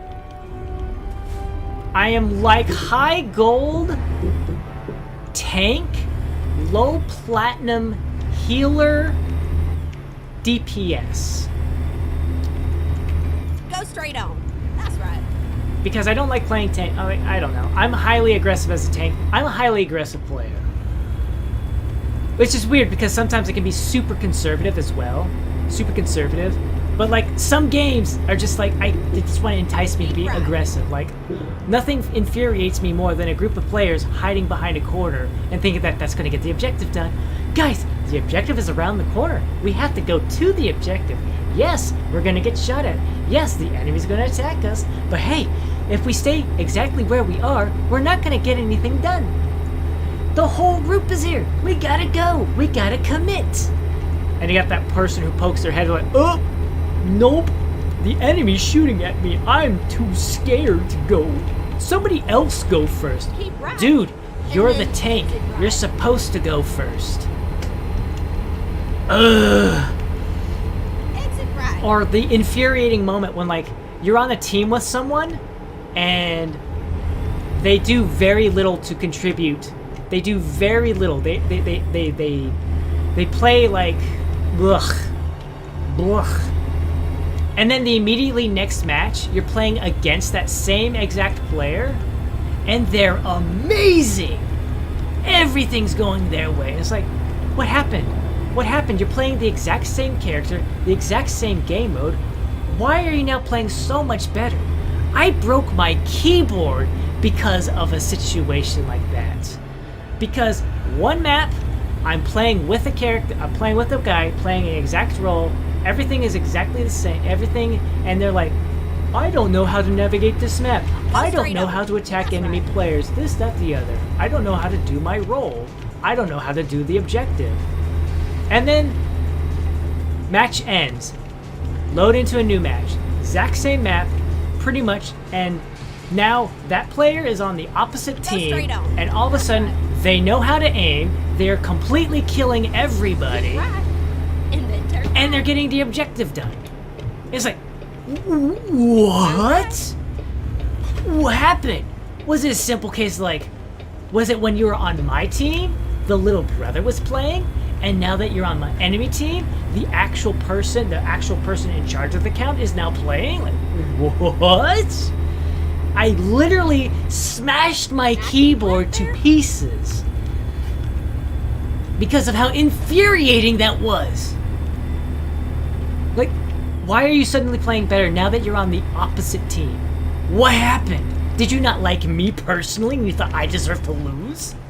That our entire team had to lose? Ugh. Oh, so that's what caused the accident. Got it. That's cool. Yeah, I had taken both hands, balled them up into fists, and started going ba ba ba ba ba ba ba. It's not like the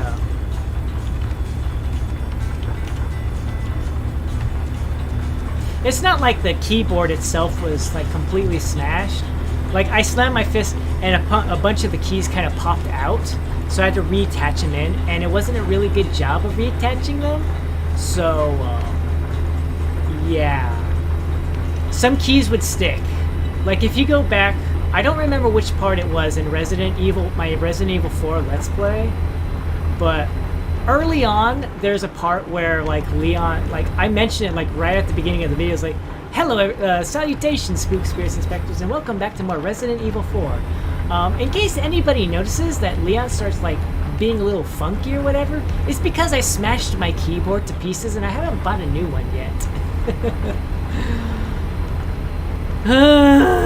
Overwatch. Yeah. And you got the tryhards, yes. And then you got the tryhards, yes.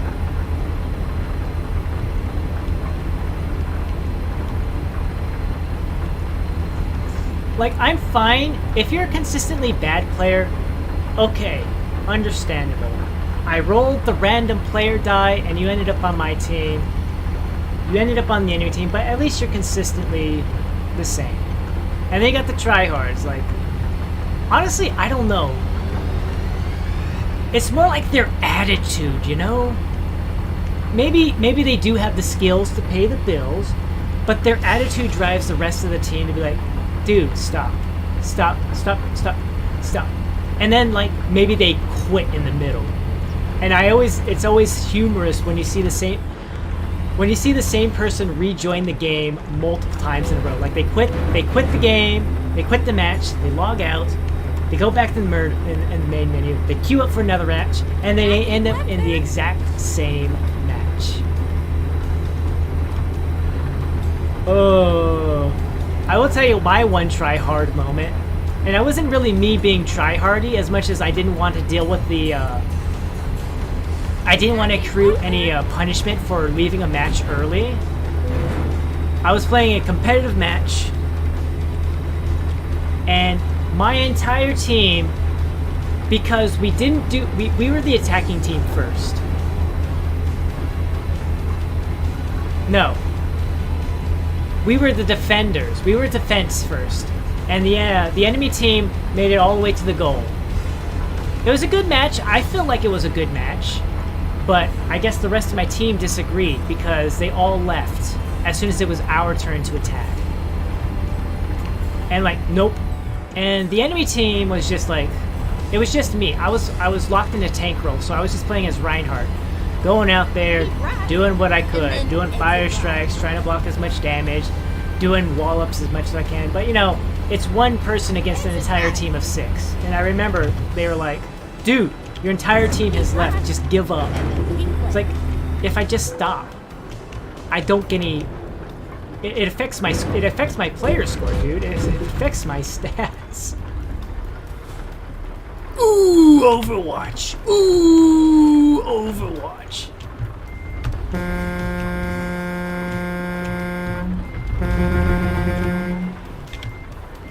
Ooh, Overwatch.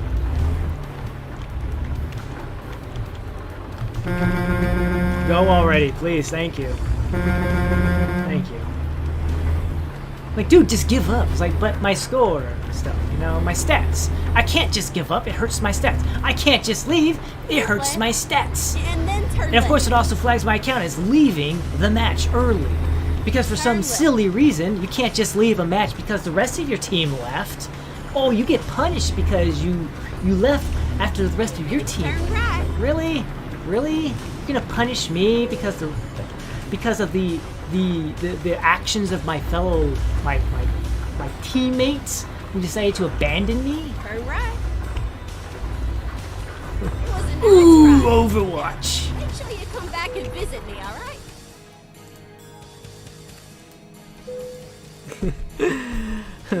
The ones that play the game but not the objective. Oh, those guys. No damage to cargo, so it's fine. Yes, my truck may have taken 40% damage. No damage to the cargo. Basically, the people who treat the game as a death match when it's not a death match. Got it. Yes, those people.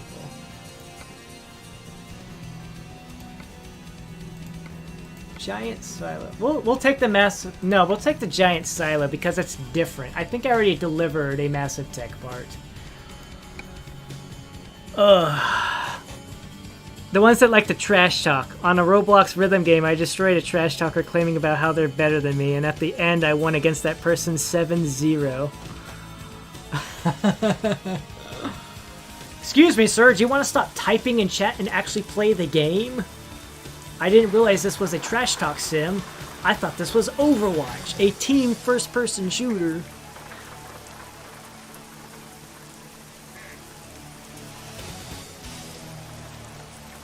Honestly, I always found like the most infuriating thing is whenever... I wish I had more games, more matches, where it's like a back and forth. I have more fun playing a game, a match. It doesn't matter if I win or I lose, but if there's so much back and forth, it's fine. I like that. Win or lose, I would rather have a back and forth match. But if it's a match where every game is like, I get ruffle stomped or I do the ruffle stomping, it's like, what's the point? I'm either, me and my team are either demolishing people who are so much, who don't have, who aren't on the same skill level as us, or I'm put on a team, or I myself even, and me and my team are put up against a group of people whose skill level is above us, beyond, and we can't do anything. Time to hit the road. Don't you get no crumbs on my back seat. It's just frustrating, you know?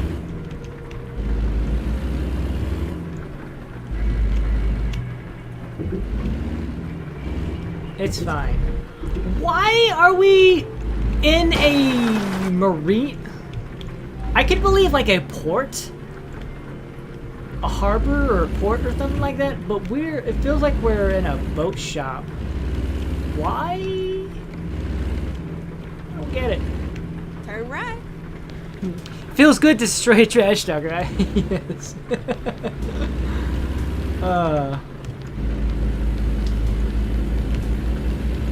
I've actually had. I remember when I used to stream Overwatch. Go straight on. That's right. Oh, straight. Like years ago. I would have people pop in that chat, and the only thing they want to do is be like, hey, 1v1 me. If you win, I'll give you $10. And I'm just like, why? I don't understand. What's the purpose? You're gonna beat me anyways.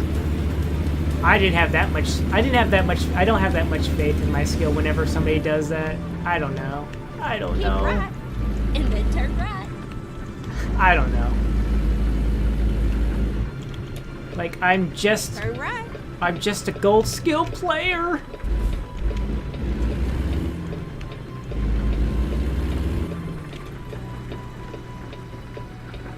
I think the most frustrating part, though, is trying to find the right mouse sensitivity for each character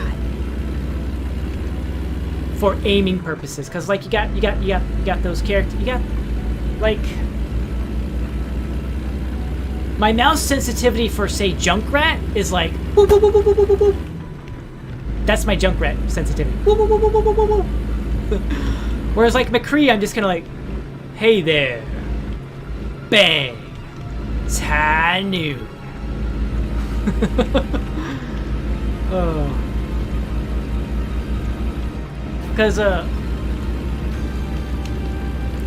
it's so weird, too, because when I think about it, it's like, when I came into Overwatch, I thought I would be a Widowmaker kind of player, always playing like Widowmaker and maybe even Hanzo, because when I played Team Fortress 2 a lot, that was my favorite character. I was really good playing as sniper, swapping between the sniper rifle and the Huntsman.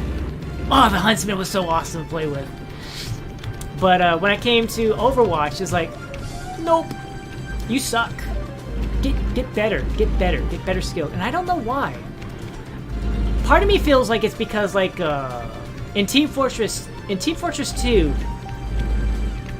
the amount of the movement of the players is very very predictable and very straightforward.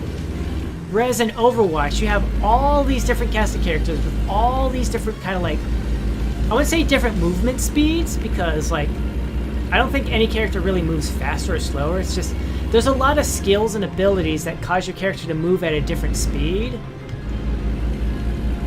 And so you have to take into that account all these things. And like, I guess my brain can't process that as well as, say, trying to, like, it's more difficult for me to try to headshot a tracer blinking around, beep beep beep beep, recall, beep beep beep beep, versus, say, a rocket jumping soldier in Team Fortress 2, because the rocket jumping soldier has kind of, I guess, it's, yes, they could go at different angles, but they still have like a path that their character model has to follow.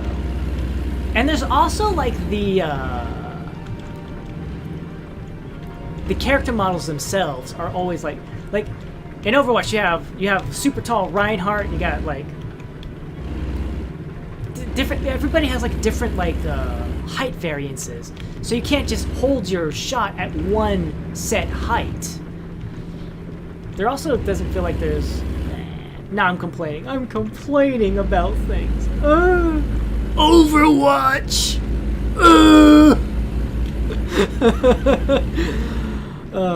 Meanwhile, I have these entire compilations of me having fun, like, check this out, check out this Junkrat play, pew pew pew. It's always so funny because a lot of people, like, I'll say, like, my favorite character to play is Junkrat, which is kind of funny because I hated playing as Demo Man in Team Fortress 2, but Junkrat, just me and him are like, we have this vibe.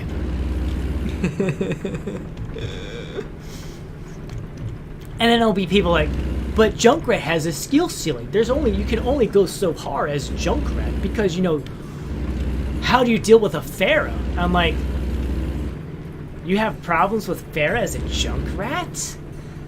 I'll tell you what I deal with Pharahs. I use my concussion mines, I get airborne, and I blow them to smithereens. Or I do the measurements, I do the physics, and I do the things where I measure like the velocity and the speed of my grenade launches in the direction of like where Pharah is calculated to be in her movement set, and based on whether she's done her little jet blast that gives her a little more. And then I just launch my grenades in that particular arc, and I destroy her that way.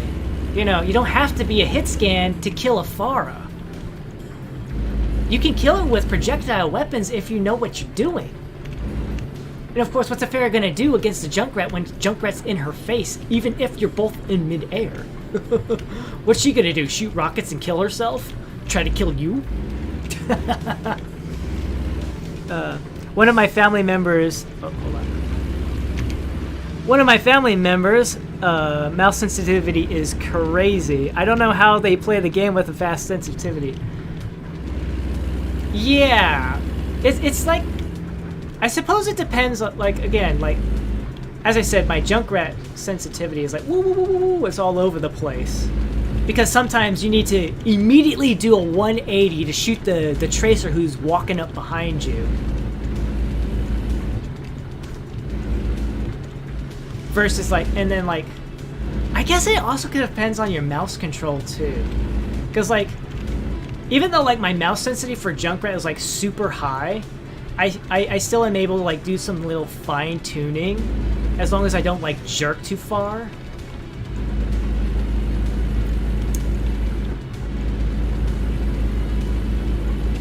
You know, I keep bad mouthing and talking about it. I get that little twinge, like, maybe you should play Overwatch again and stream it, you know? I'm like, no, I don't want to do it. I don't want the pain. When I uninstalled it, I'm like, I'm done. I'm free. I am free. It's kind of like the same kind of thing when I was, when I uninstalled World of Warcraft. Like, I'm free of the stress of World of Warcraft. This burden on my shoulders has been released. Ah. That kind of level of stress relief, because like, oh my god, all the stress of playing this game.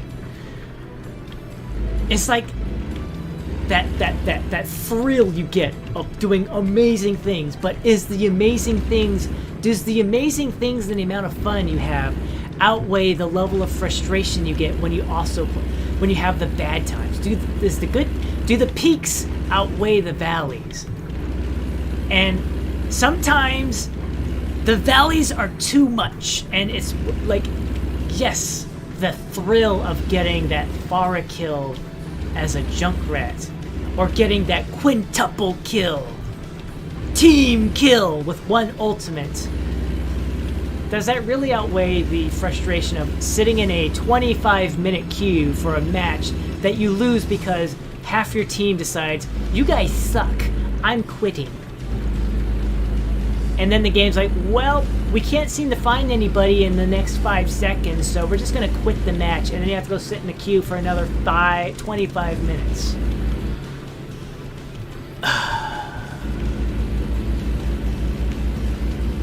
And yes, I know like you can do deathmatch queues, but I don't really like doing deathmatch queues. I just like to I don't know.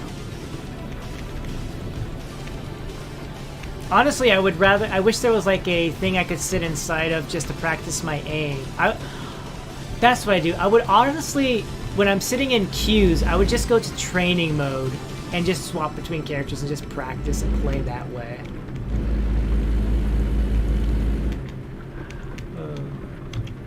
I feel that. Ooh, Overwatch.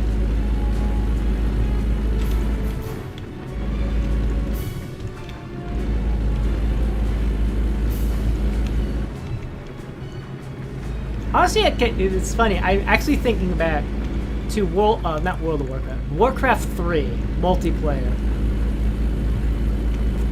I was probably the person you did not want on your team. And you want to know why?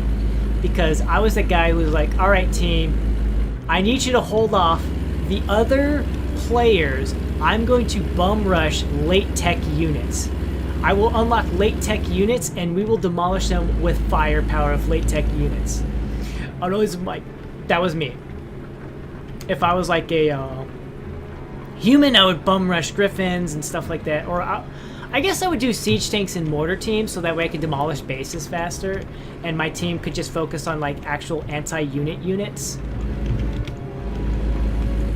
But like I would always like pick night elves and try to rush chimeras, which had like the mix of unit demolishment and base demolishment because they had two heads. One would shoot lightning to demolish units and the other head would shoot acid black that would destroy buildings really fast. And nobody... I was that bad teammate. Like, keep me alive and I will unlock the late tech units that would help us win the game. Ignore that. Oh. And of course, naturally, it was 3v4 for the most part. Because I guess the enemy team would recognize that and they would just demolish my base and then it would become 3v4. Because all of my resources, they don't, when I lose my stuff, they don't go to my teammates. It was just my resources. So it's a net loss. And that's how we would lose, because I would be the bad teammate. I will admit that was my own fault. Putting pressure on my other teammates to protect me while I rush. Aberdeen! The Evergreen States! We have all of Washington discovered. Yay! Alright, we have knocked out the achievements I have aimed to collect during this stream. We are at a net plus. I see your message there, QT. I will be right with you. Alright. The pain and suffering from when you finally found a match that took so long time. And then turn right. All right, here I'm actually gonna park this and then I'll read your message there. Turn right. Turn right. Ah! Bear with me. This truck makes wide turns.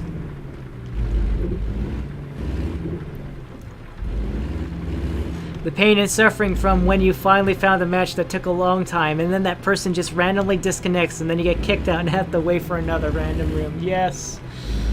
Turn left. Ooh,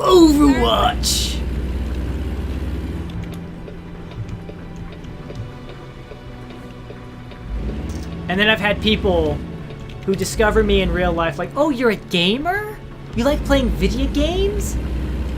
Have you played League of Legends? And I'm like, no, I have not played League of Legends. You can...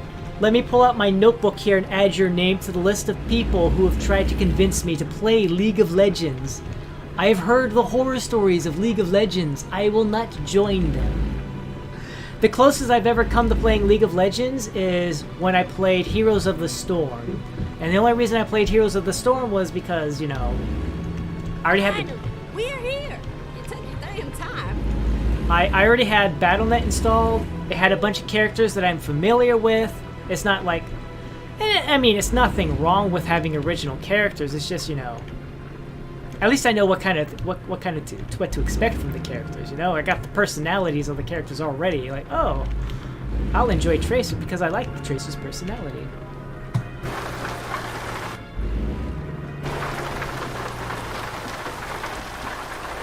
Please, please, please.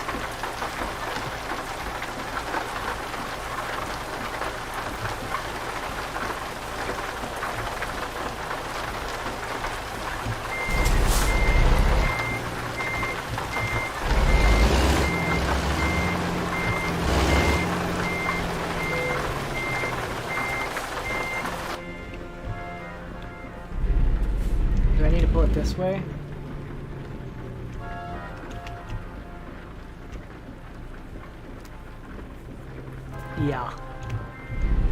Yeah, so many people in reality, once they learn that, like, oh, you play video games, it's like, really? Why do you think... If I haven't... I know League of Legends exists, I know of the existence of League of Legends, but I don't play it for a reason. I've heard the horror stories. Again, I played Heroes of the Storm with Legogorn, and I mean, I thought it was amusing because what we would do is we would play as Cho'Gall. Big America! We'd play as Cho'Gall, and it was simple because, like, Legogorn would be in charge of the body, and I would be in charge of the head that did all the magic spell casting. And that was fine by me because, like, I don't have to worry about where I need to be. I don't need to worry about my positioning or anything like that. Legogorn will do it all for me. I'll just cast spells and try to kill monsters and bad guys in the enemy team. That's what I'll focus on. I will never play that game, League of Legends. But the closest thing I've ever played for that was Pokemon Unite. I did see that, and I was kind of interested in playing that. I was like, wait, there's a Pokemon variation of League of Legends? That seems interesting. If only because of the property. And it's less about, like, I guess, the game style itself. Like, it's less about it being a MOBA, and I guess more about, like, knowing the personality and stuff.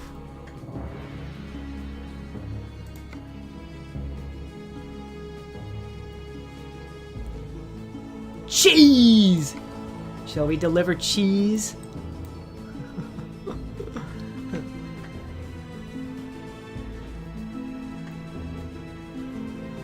Oh wait, no, I said I would buy it. I said I would buy a truck once we get both Arizona and Washington filled out. That was my promise. It's actually pretty fun. Oh, that's cool. I haven't, like, looked at the actual cast of characters. I know that Bulbasaur's in there? I can't remember. Oh, I would love to play as a Charmander, evolving up to a Charizard, but that's just me. Charizard's my favorite Pokemon, period. End of story. Slash, dig, fly, flamethrower. That was my moveset. Gyarados came kind of close. It's like a close second. Ice Beam, Thunder. Ice Beam, Thunder. What was the move? Surf. So Ice Beam, Thunder, Surf, and I had another move, maybe Bite or something like that. I don't remember. I had another move for Gyarados, just to take people by surprise. All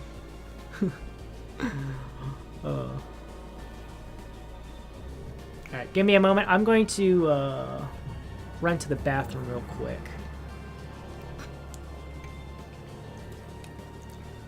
I'm gonna run to the bathroom real quick, and then we'll see about buying a truck. Not managing. Where's the vendor? Truck dealers. Yeah, we'll deal with this in a moment. I'm gonna run. As I said, I'll be right back. I'll be right back. Transition. Yep, I'll be right back.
Hello again.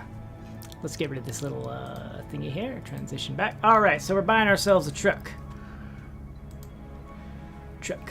What do I want? What do I want? I was recommended... All truck dealers? Oh, all truck dealers. That's cool. I think I was recommended an international or a Volvo based on the fact that I would... I like doing a heavy-duty... heavy cargo by Venky. Venky made that recommendation. I guess. Well, let's see what's the buy online. Let's take a look at the interiors first of all. Customize. Not buying outright. What does the inside look like? Interior, please. Thank you. All right.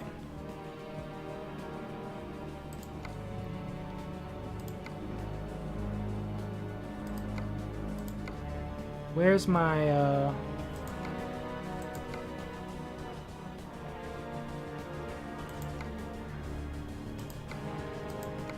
Why is that?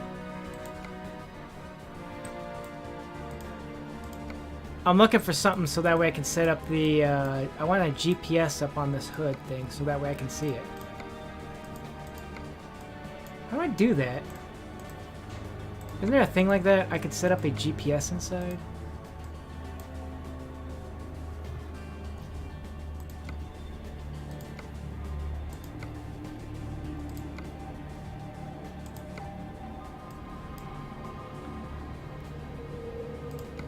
But what is it? What is that? But what is it?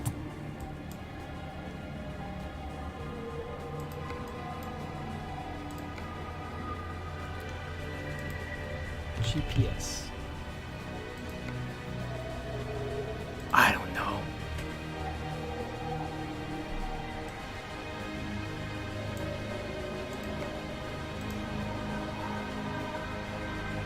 Sure. What does your interior look like? I imagine that gives me information. No. No. Where's my GPS? There's no GPS in here. I can't go like say full immersion mode. That's my thing.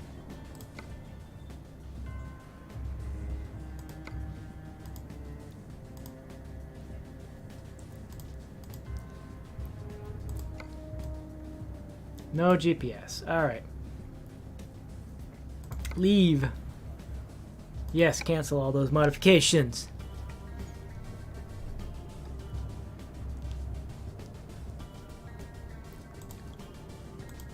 Alright, let's go back. That was Volvo. Let's check the International then.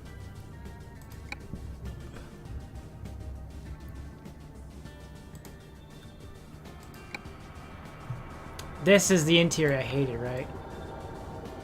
Because I would recognize the hood, wouldn't I? Oh, there's the is that supposed to be the GPS? Steering wheel, no.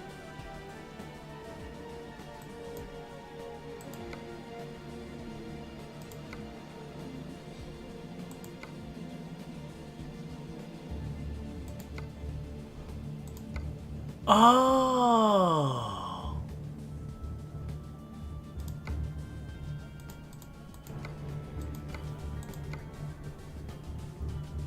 Wait, if I say confirm. Sorry, interior.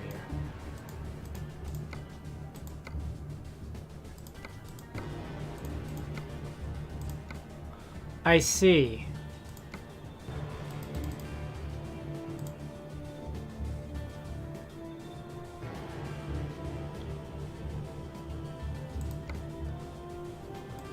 Oh, could they have been like things that I don't have?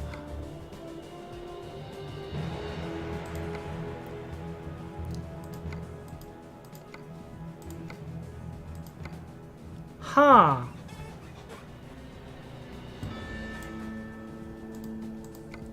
Maybe it's like some sort of DLC I didn't have, cuz I've seen trucks with the where they were like showing different GPS positions and not just like what's ever built in and the little thing there.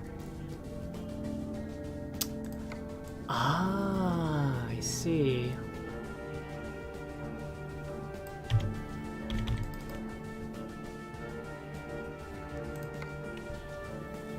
I wish they would let you see what it looks like on the inside when you actually turn the engine on. Yes. I don't know. I don't know. What I usually go with, I think it was a Western Star. No, I got a Kensington.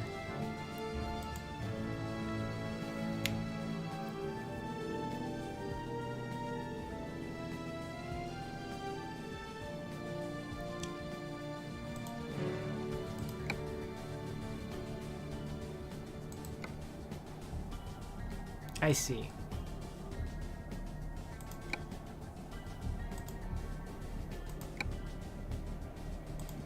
So you can adjust it down. Got it. Got it. Alright. I see. Yes, you can modify things. Well, I honestly, I feel like the truck interior is where I would really be interested. I just wish I could turn on the engine.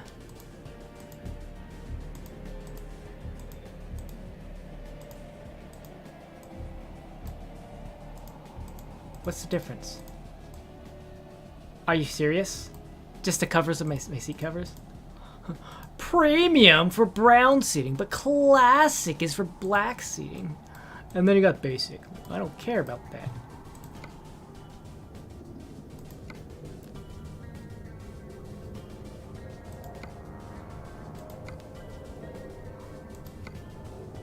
Oh, so I could do that. I see. So that way I can just be like that and have a better idea without having to worry about looking there or all the way over there. Got it.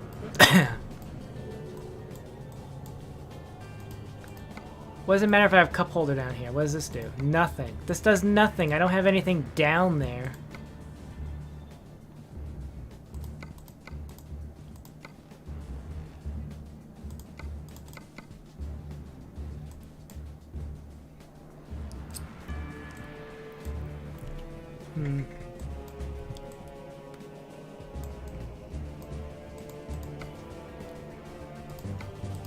Don't care.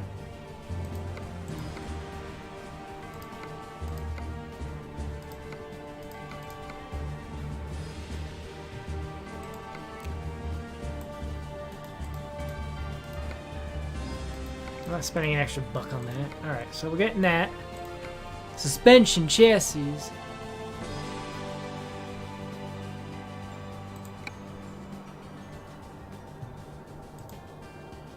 That's for heavy cargo.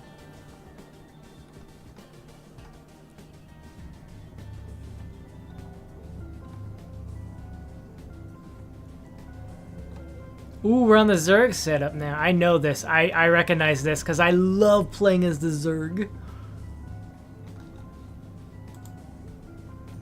That's for maneuverability. That's for heavy cargo. This is what I'm currently... What? Oh, I see.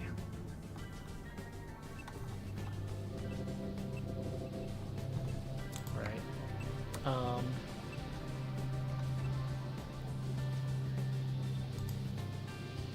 That's more for heavy maneuverability. That's fine. How much has this cost me so far? 142,000. And that's what I currently have.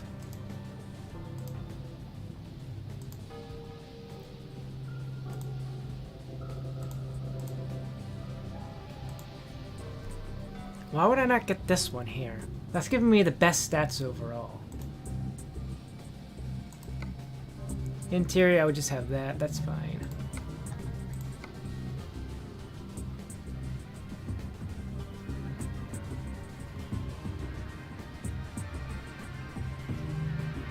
I don't care about any of that.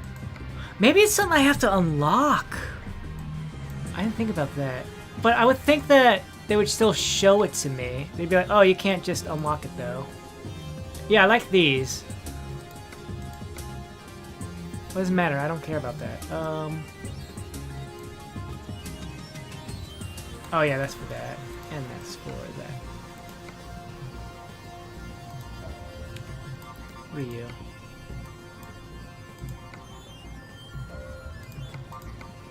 Save some money there.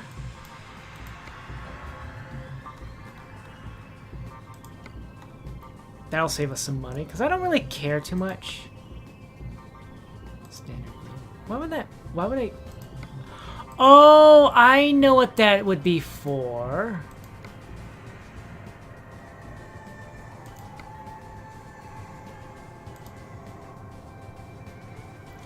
Ah, I see. Don't worry about that.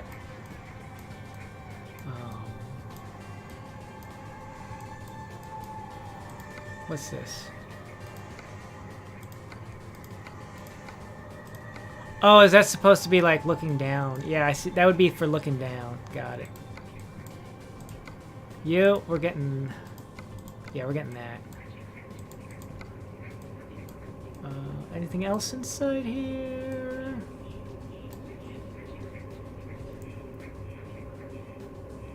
Yeah, that'd be fine.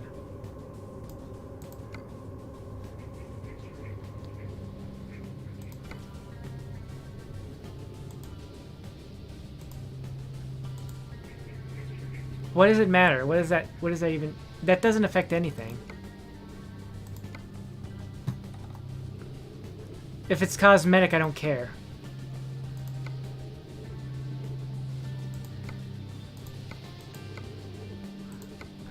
That's to me. That's just me. It's like, if it's just a cosmetic change, I don't care.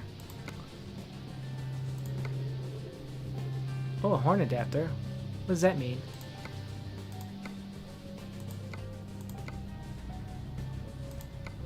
Oh, I see.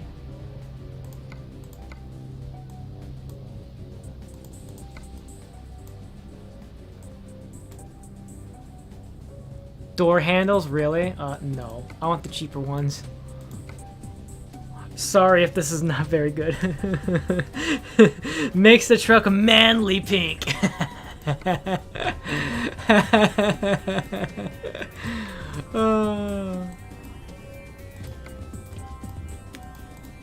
I mean, that's an option, I guess. Rims? Who cares? Give me the cheap ones. I can't believe I have to do this for all of them, too. Oh, okay. Those ones fine.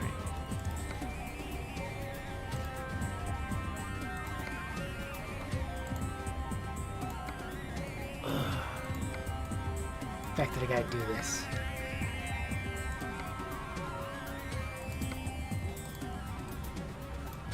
Do I have to do it for these ones too, or is it... Okay, good, it balanced it out.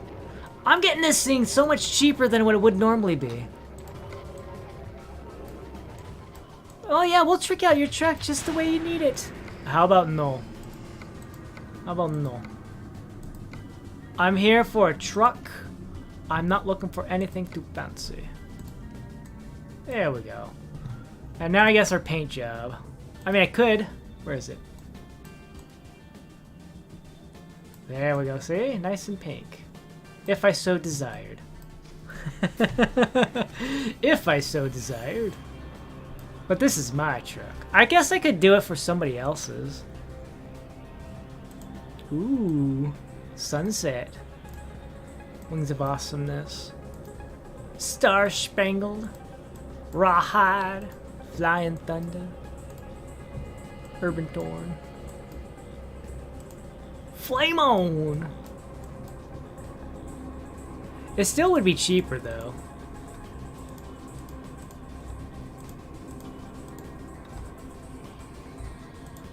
Oh, green. That's. Ugh.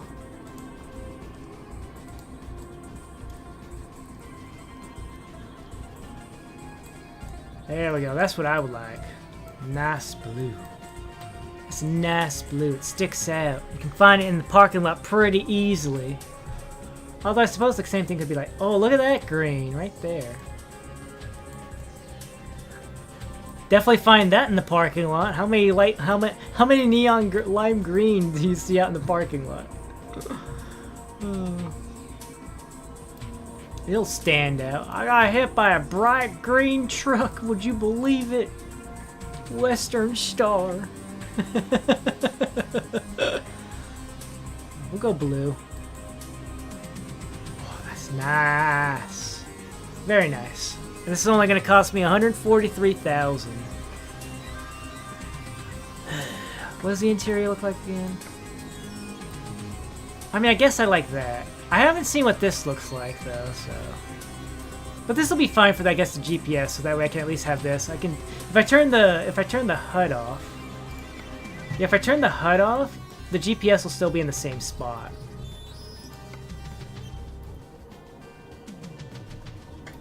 Only 143,000 buckaroonies. But this is my truck. I splurge on it. Yeah, let's confirm that. And we will buy it for me. It's my truck now. If I don't like it, I can just pass it off to somebody else.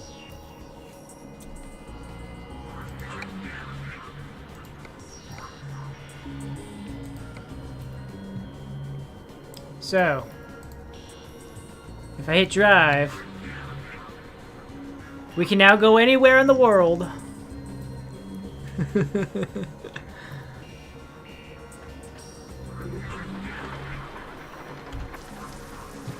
This is me. Here we are. We look absolutely nothing like our profile picture. But that's, I guess, that's fine. So now we can go and do whatever we want. We have to start here in LA, though. But we are free to explore the whole wide world that is currently available. Texas will be next. Texas is on the horizon. Alright, I guess, what's in LA? Let's go by price. So, as you can see, we can take ethane. We can take ethane all the way up to Glen Drive. That's like a $95,000 thing. However, if we were to do, say, a quick job of the exact same thing, 71,000. 71,000. 71,000. 95,000. That's like $24,000 difference. $24,000 $20,000 of difference. Shows how much money you can make just simply by the fact that, you know, you're providing your own truck versus driving it for some other company. I guess the flip side is that the other company pays for the gas. They pay for the gas and they pay for any damages to the vehicle itself, but is it really going to be worth what? Well, I guess it would be worth the $21,000 depending on how much damage I do. Oh my goodness. All the way up there. Oof.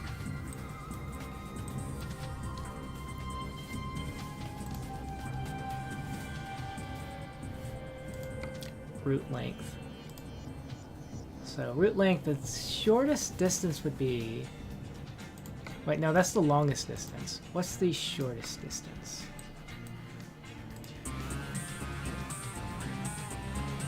That's a $4,000 job versus quick, which is a $3,000 job.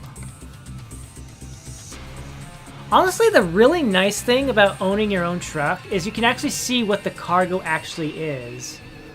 That's the one thing I don't like about Quick Job. It just shows you the truck itself. It's like, this is the truck you will be driving. Cool, but what's the cargo look like? This is what the cargo looks like. So, like, I can see that this waste paper is actually 3 trailers of waste paper. That's nice. This is 2 containers of used packaging. Very nice. But we're in LA, so...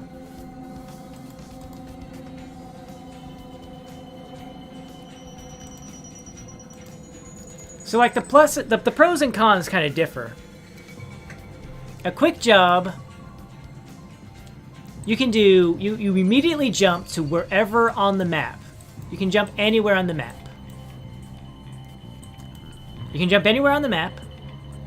You don't have to drive anywhere. You just magically teleport into the driver's seat. And a company covers both the expenses for the gasoline expenses, and they take care of any damage that you might accrue. For truck repairs or emergency blah blah blahs. They take care of that for you. Whereas, like, the cons is, like, what are the cons? Oh, you make a little less money. And you make a little less money, and you just have to drive whatever truck they're giving you. Whereas the freight market, where you have your own truck, the pros is you make more money. You make more money. The money is there. But you have to make sure it's close in your vicinity, so you typically want to drive to a location that's... You generally want to pick up cargo for where you are, generally. And then wherever you deliver it to, you might be like, okay, well, I guess I'll pick up whatever's over here. That can be its own journey, because you're not, unlike before, where I was like, okay, let me just... Quick Job, the farthest distance is always going to be like, probably from Bellingham all the way to Hobbs. That's probably going to be the farthest job, and you're going to keep doing that route back and forth, back and forth, back and forth. Whereas, like, freight market, it's like, what's the farthest job from here? That'd be to Glasgow. Okay, well, I arrive in Glasgow. What's the farthest job from Glasgow? All the way over to Oakland. Okay, well, now I'm in Oakland. What's the farthest job from Oakland? Tuscamari. Okay, well, now I'm in Tuscamari. Where do I go from here? Wenatchee. Okay, where do I go from Wenatchee? Las Cruces. Okay, where do I go from Las Cruces? All the way up to Everett. Where do I go from Everett? All the way to Phoenix, Arizona. All right, well, where do I go from Phoenix, Arizona? Wenatchee. And then that becomes a cycle. You get different things, so... And I haven't actually done a cargo thing, so we'll have to see. So basically what I'm going to do from here, I guess, is... From here, I guess I'll have to figure it out, but... My main priority at this point is I'm going to try to find garages for sale. I'm going to start when I get to when I'll deliver cargo and I'll start buying garages so that way I can upgrade them to hire people to deal with them. You know, hire people, buy more trucks to make more money. We'll go from there. Let me take a look at what's everybody doing. All right, you're at long distance at level 2. How about Daniel? He's at level 4. Martin. All right. So everybody's good. Nobody. I don't have to babysit anybody's statistics right now. So Ellie's on her way back to LA with a pressure tank. Daniel's on his way back with a bunch of empty pallets. Martin is heading out to deliver a pressure tank, and Josh is on his way out to deliver some clothing. Cool. Everybody's doing good. I'm making the most money, but then again, those were all quick jobs.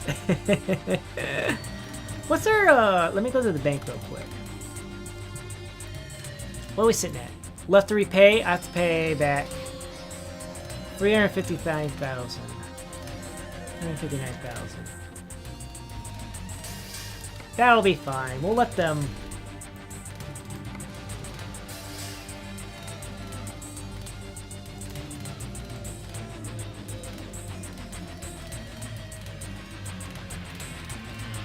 Oh, okay, I'm at 7 out of 70 days of repaying. Got it. So I got 63 more days left to repay everything.